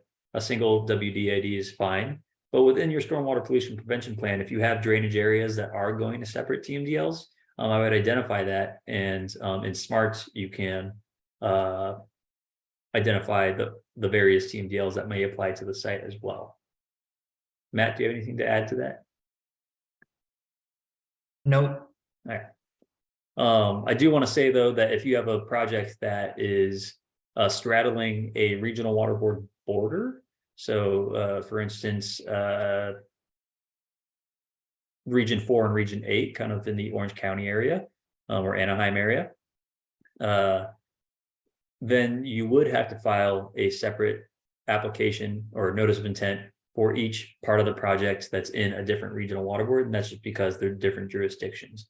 And so in that case, a TMDL might apply on one side and a TMDL might apply on the other side. Those would be, separately considered under those two WDIDs. Good question. All righty. I don't know if anyone's raising their hand, and is that even an option in this Zoom? But if they are, we will try to unmute you.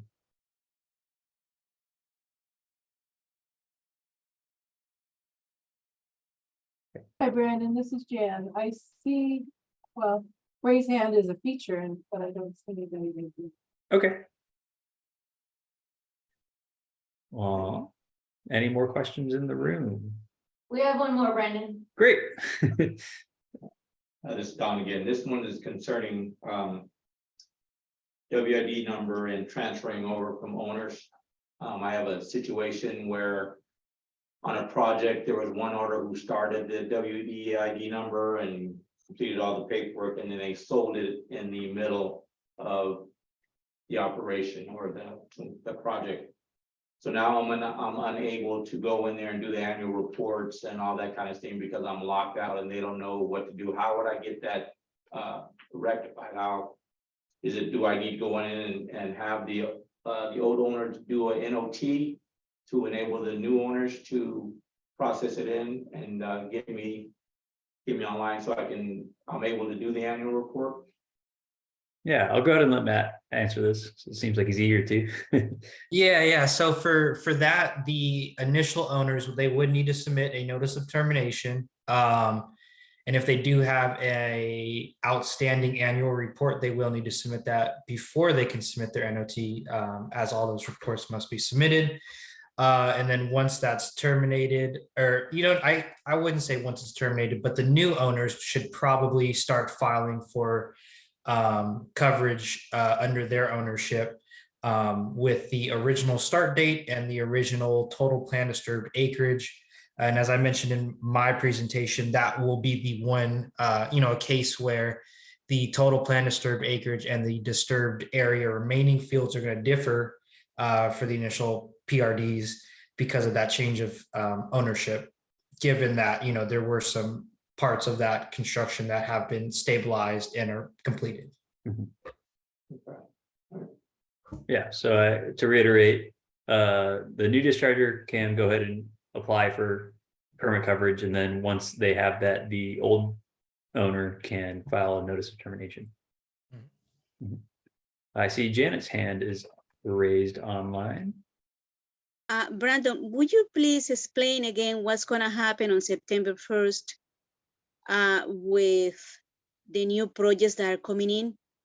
Do we have to go by the 22 or is still there is this transition period of the 2019? Mhm. Thank you. Yes, so the regulatory transition period applies to projects that have existing coverage under the 2009 permit. So you have until the end of August 31st to apply for permit coverage under the 2009 permit. Once September 1st rolls around, they will have any new applications coming through will be for the 2022 permit. And then once September 1st, 2025 comes around, anyone who's still on the 2009 permit coverage will be automatically or administratively terminated. And they will need to have coverage under the 2022 permit in order to continue their construction activities. I think I have a question in the chat related to that from Holly. Hi, Brandon. If a discharger plans to use the grandfathering clause, do they need to do anything such as recertify under the 2009 permit? And the answer to that is no. Your coverage will just automatically transition over. Okay, I'm seeing some questions back up top. Anne Marie says LUPs only need a notice of intent or stormwater pollution prevention plan when 1 acre is disturbed. The trench area, correct? Yes, well, kind of. So the permit is triggered if for projects that do disturb 1 or more acres of land, unless that project is part of a larger common plan of development, in which that total larger plan of common plan of development is 1 or more acres of disturbed area. So yes, but with that one caveat. Oh, it looks like Matt answered that as well.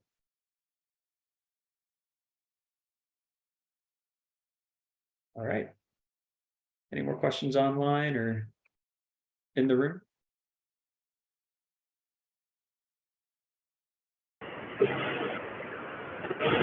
Hello? Hello, it's a little hard to hear you. There's a lot of static in the background, but I apologize. Yeah, how's this? that's much better. Beautiful. Regarding the new swim templates, will those be emailed out or we got to sign into the CASP site? I am not sure on that since I don't directly have involvement with those SWIP templates. I think you have to be a member. I'm sure there will be some sort of notification via email to access them as well. Okay, thank you. And yeah, if you have any questions about the stormwater pollution prevention plan templates, I would go ahead and directly email CASPA for that. And I'm not sure where Caltrans is at with developing their new template as well, but that one's usually publicly available and posted on their website.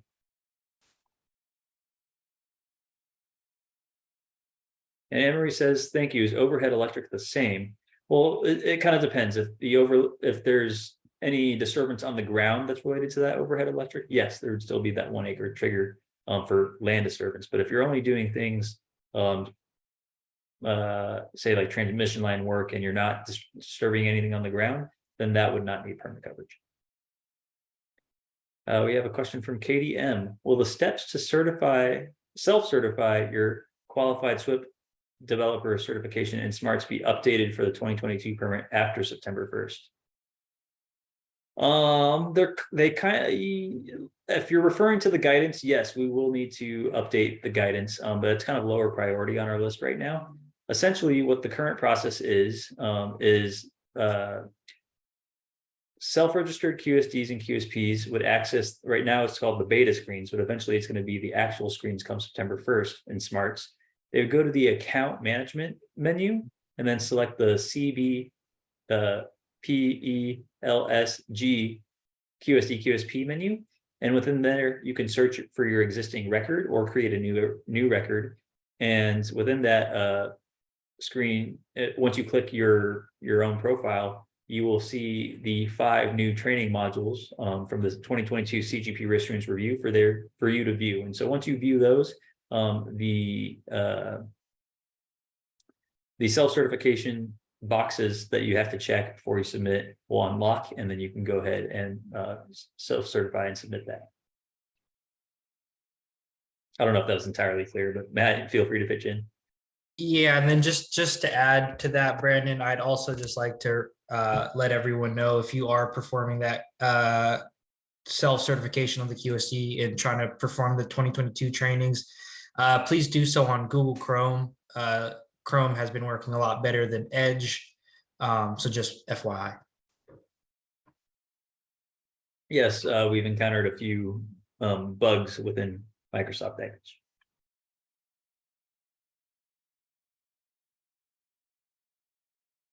Okay, Michelle Evans says the fact sheet discusses exemptions to the final stabilization requirements in arid, semi-arid areas. Could you please elaborate on these? What would be the actual requirements for stabilization, monitoring, what should be monitored frequency, etc.? I'll go ahead and pass that on to the regional water boards for their specific input in the region, because Region 6 does tend to be a very arid region, and establishing that 70% final cover of vegetative growth can be challenging in that area. Hey, Brandon, this is Tiffany again. Mhm. So I have had people come and they want to use straw wattles for final stabilization, and our region does not accept straw wattles as a final stabilization BMP. Are there other BMPs that you have accepted, such as like some sort of ground cover? Out here, I know that one of the, and it's kind of become kind of a little more common, is believe it or not, gravel. Mhm. It stands up to just about anything the desert can throw at you, and it can't be blown away. Mhm. Great, thank you. And let's see, sorry, Michelle, I did want to add that, and I want to say it's part of this fact sheet language, but it might be in the permit itself. But when it comes to that 70% final cover of vegetative growth, we're expecting 70% coverage of natural conditions. So in a sparsely planted, not populated area, 70% of the existing or surrounding kind of vegetation is what we're expecting there. So in the desert, you might have, I don't know, 20% of your total area is covered by vegetation. And then for the purposes of demonstrating final stabilization, we're expecting that disturbed area to be 70% of that 20%. So that'd be 14%.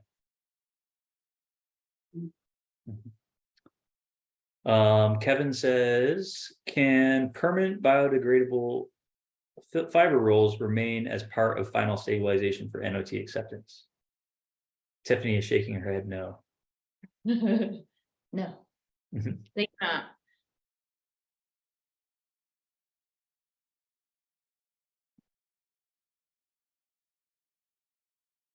All right.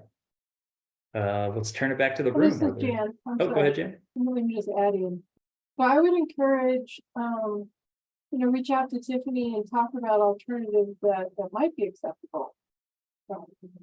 We're open to suggestions and looking at them from a new perspective. Thank you. Okay, back to the room. Is there any questions in the room?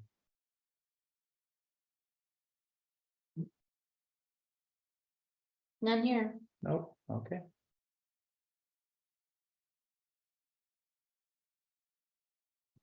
I thought I saw my chat move a little bit, but I don't see any new chats.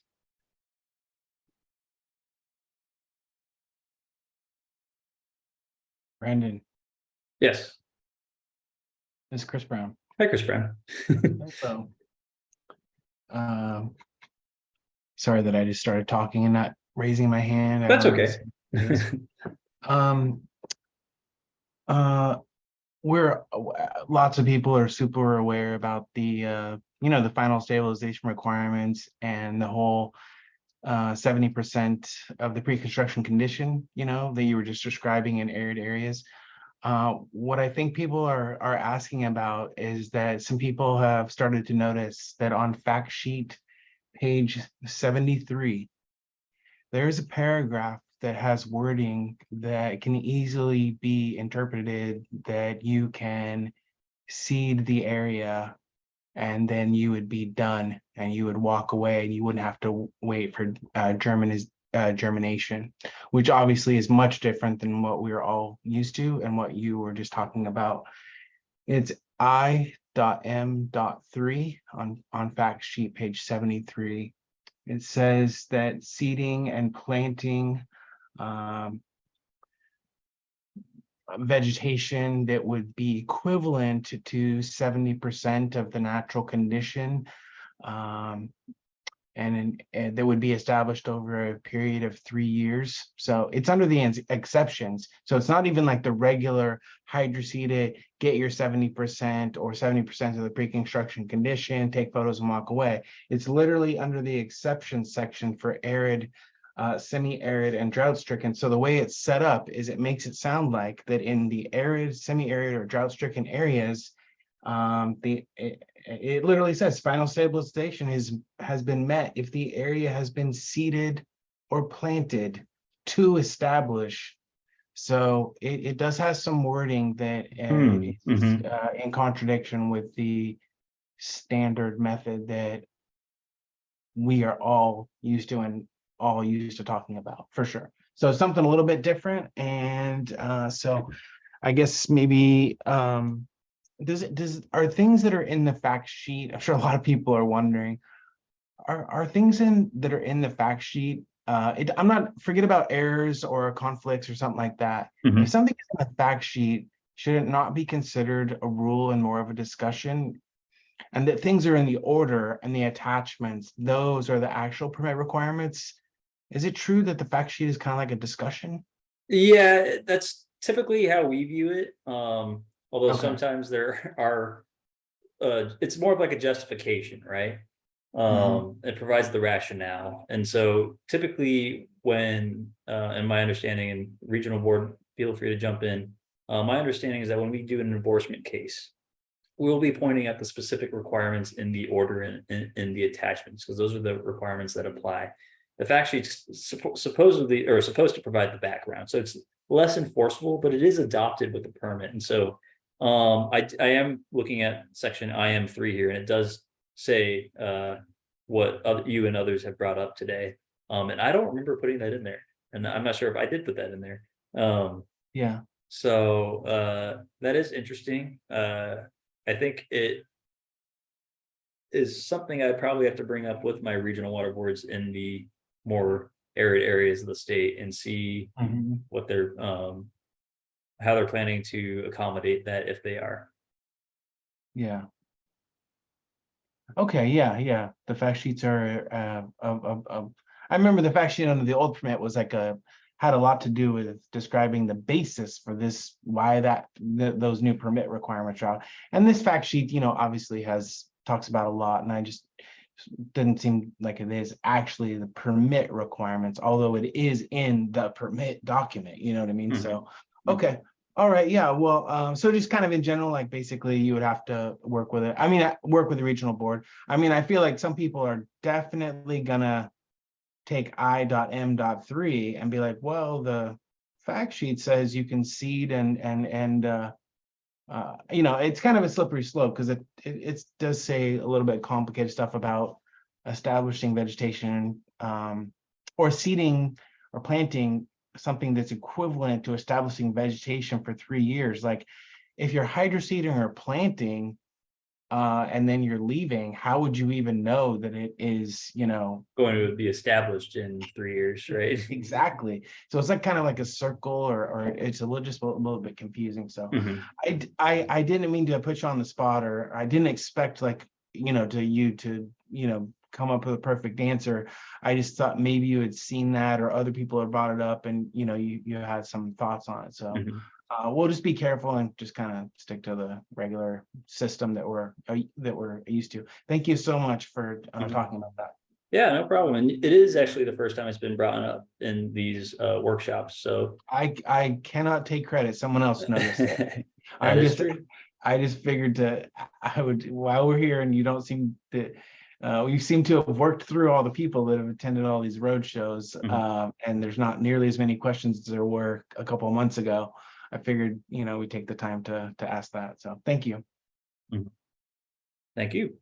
And for those joining us, Chris has been to a number of these road shows, and he's always provided great commentary and questions as well.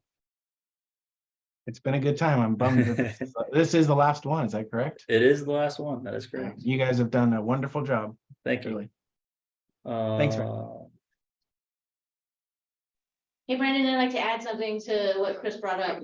Sure. And that is that I'm grateful for you, Chris, for bringing that up, because that is not something that I would accept if you went and submitted a notice of termination for my review and all you had done was hydroseeded. You were correct. I would not grant you that notice of termination because there's no certainty that that vegetation is going to grow or that your hydroseed won't get washed away in the next storm.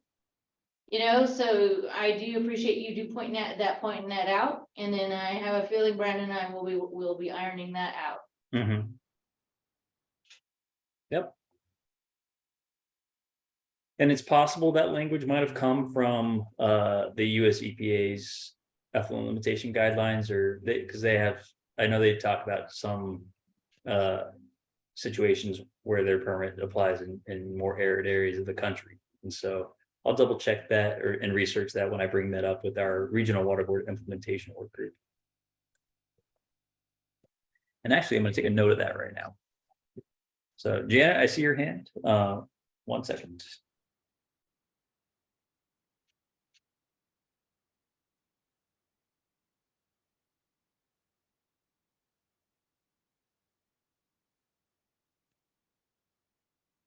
All right, Janet, go ahead. Thank you. And first of all, thanks so much for doing this. This is incredible that the state takes on the role to go to so many regional boards and speak. And I always thought that the state and the regional boards somehow did not speak to each other. But this is amazing how you guys have taken into the role of doing this roadshow. So I am just extremely grateful. I mean, there are so many issues with the state, the other state board, permits that you can see that the state won't address it with the board. So I really congratulate you and extremely grateful.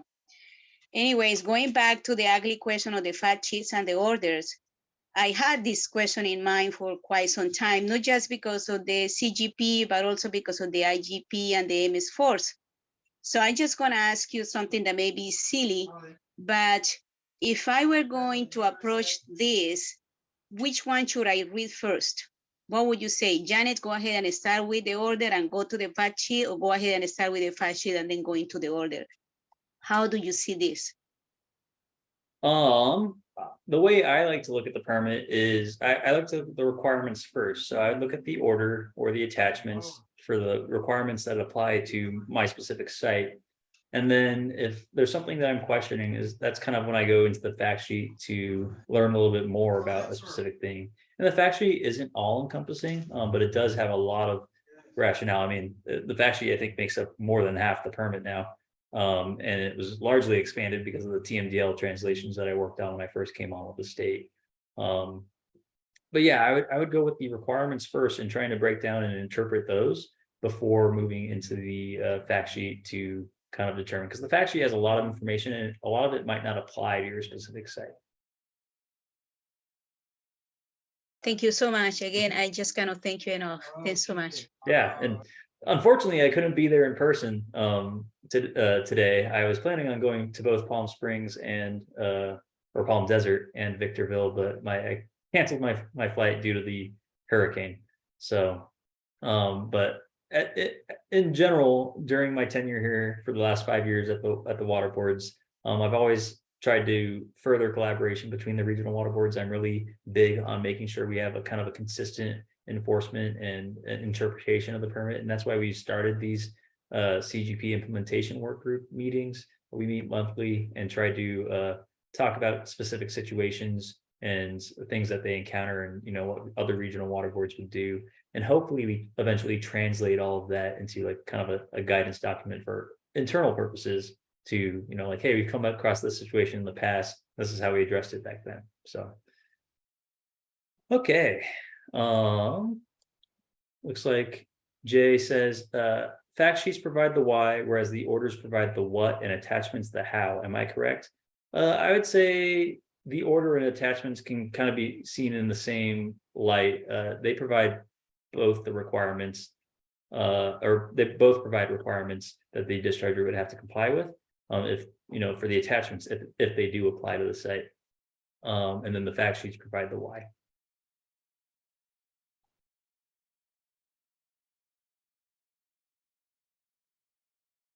Okie dokie. Any more questions?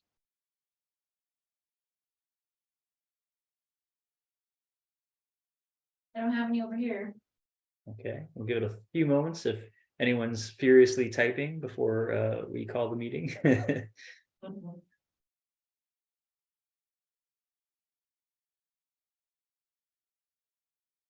And if one pops up while I'm providing closing remarks, I'll go ahead and address it before we end. So,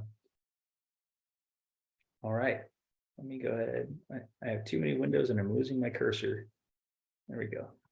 Oh, maybe not. All right, so what's next? As I mentioned during the presentation today, the 2022 CGP issuance review is out.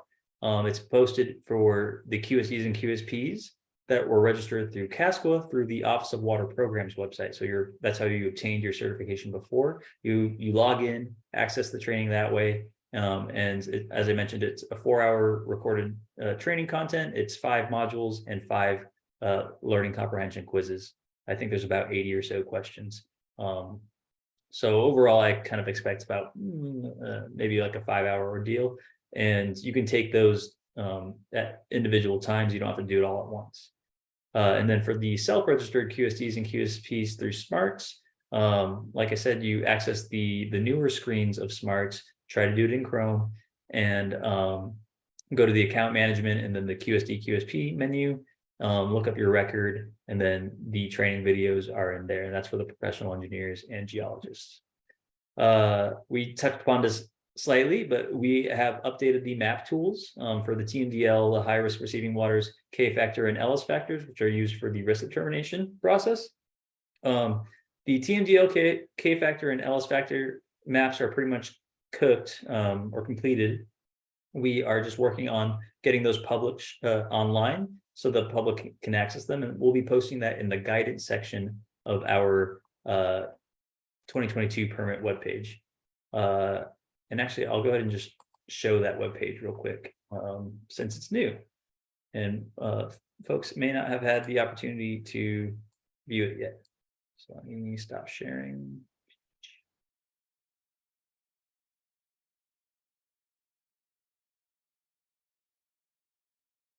All right.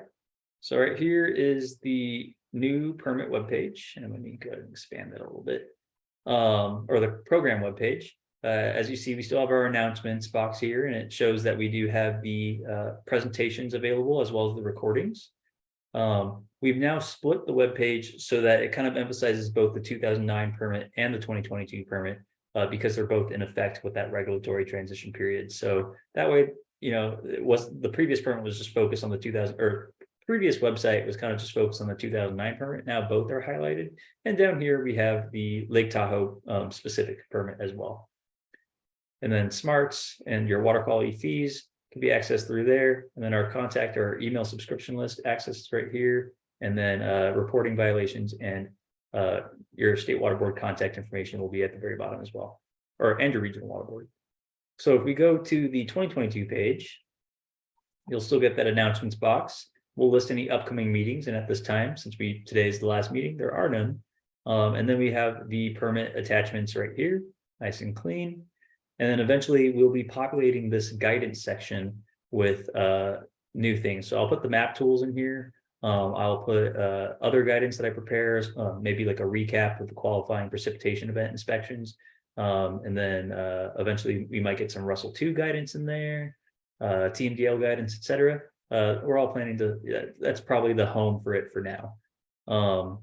And then right below that, we have the summary of the 2022 CGP Roadshow. We have both the presentations here, and then we'll be posting the recording from this meeting and yesterday's meeting down here. Still working on getting San Diego and Santa Rosa up. All right, let's see. So I'll go ahead and go back to the PowerPoint presentation. All right. So as I mentioned, we are planning on providing some more guidance documents. I'm starting with a frequently asked questions document using a lot of the questions that we've received during these roadshows, especially the ones that kind of stood out. And so I am working on that furiously, hoping to get at least a few questions up before September 1st. And then we'll continue populating that after September 1st as well. And then as I mentioned, we'll have some other guidance documents as well. And then hopefully throughout the years of implementation, we'll flush everything out. And then Matt and I have also been discussing hosting some separate Smarts virtual workshops once we have all of the features in Smarts developed. It'd be somewhat similar to his presentation today, but hopefully expanded onto some of the other screens that we are working on.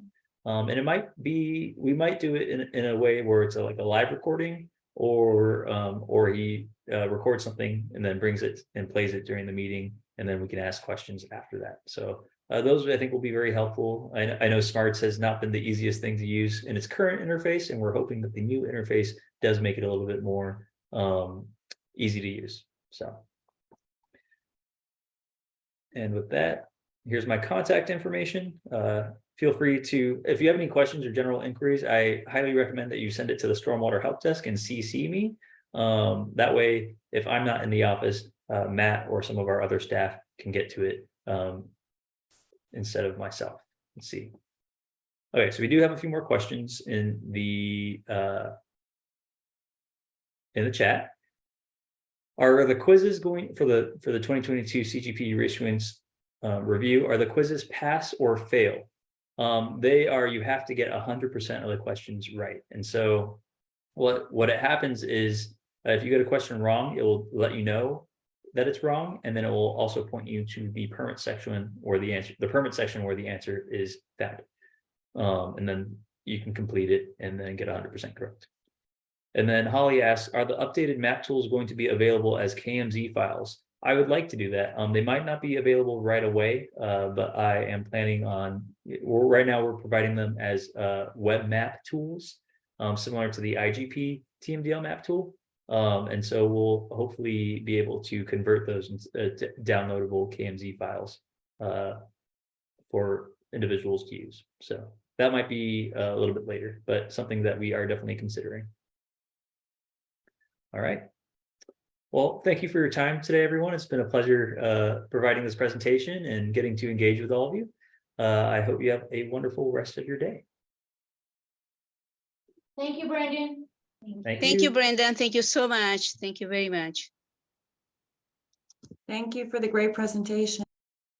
Thank you. Thank you. Thanks, Brandon, for all the hard work. Appreciate it. Hasn't been easy. Okay, I'll go ahead and stop the recording now. Somehow.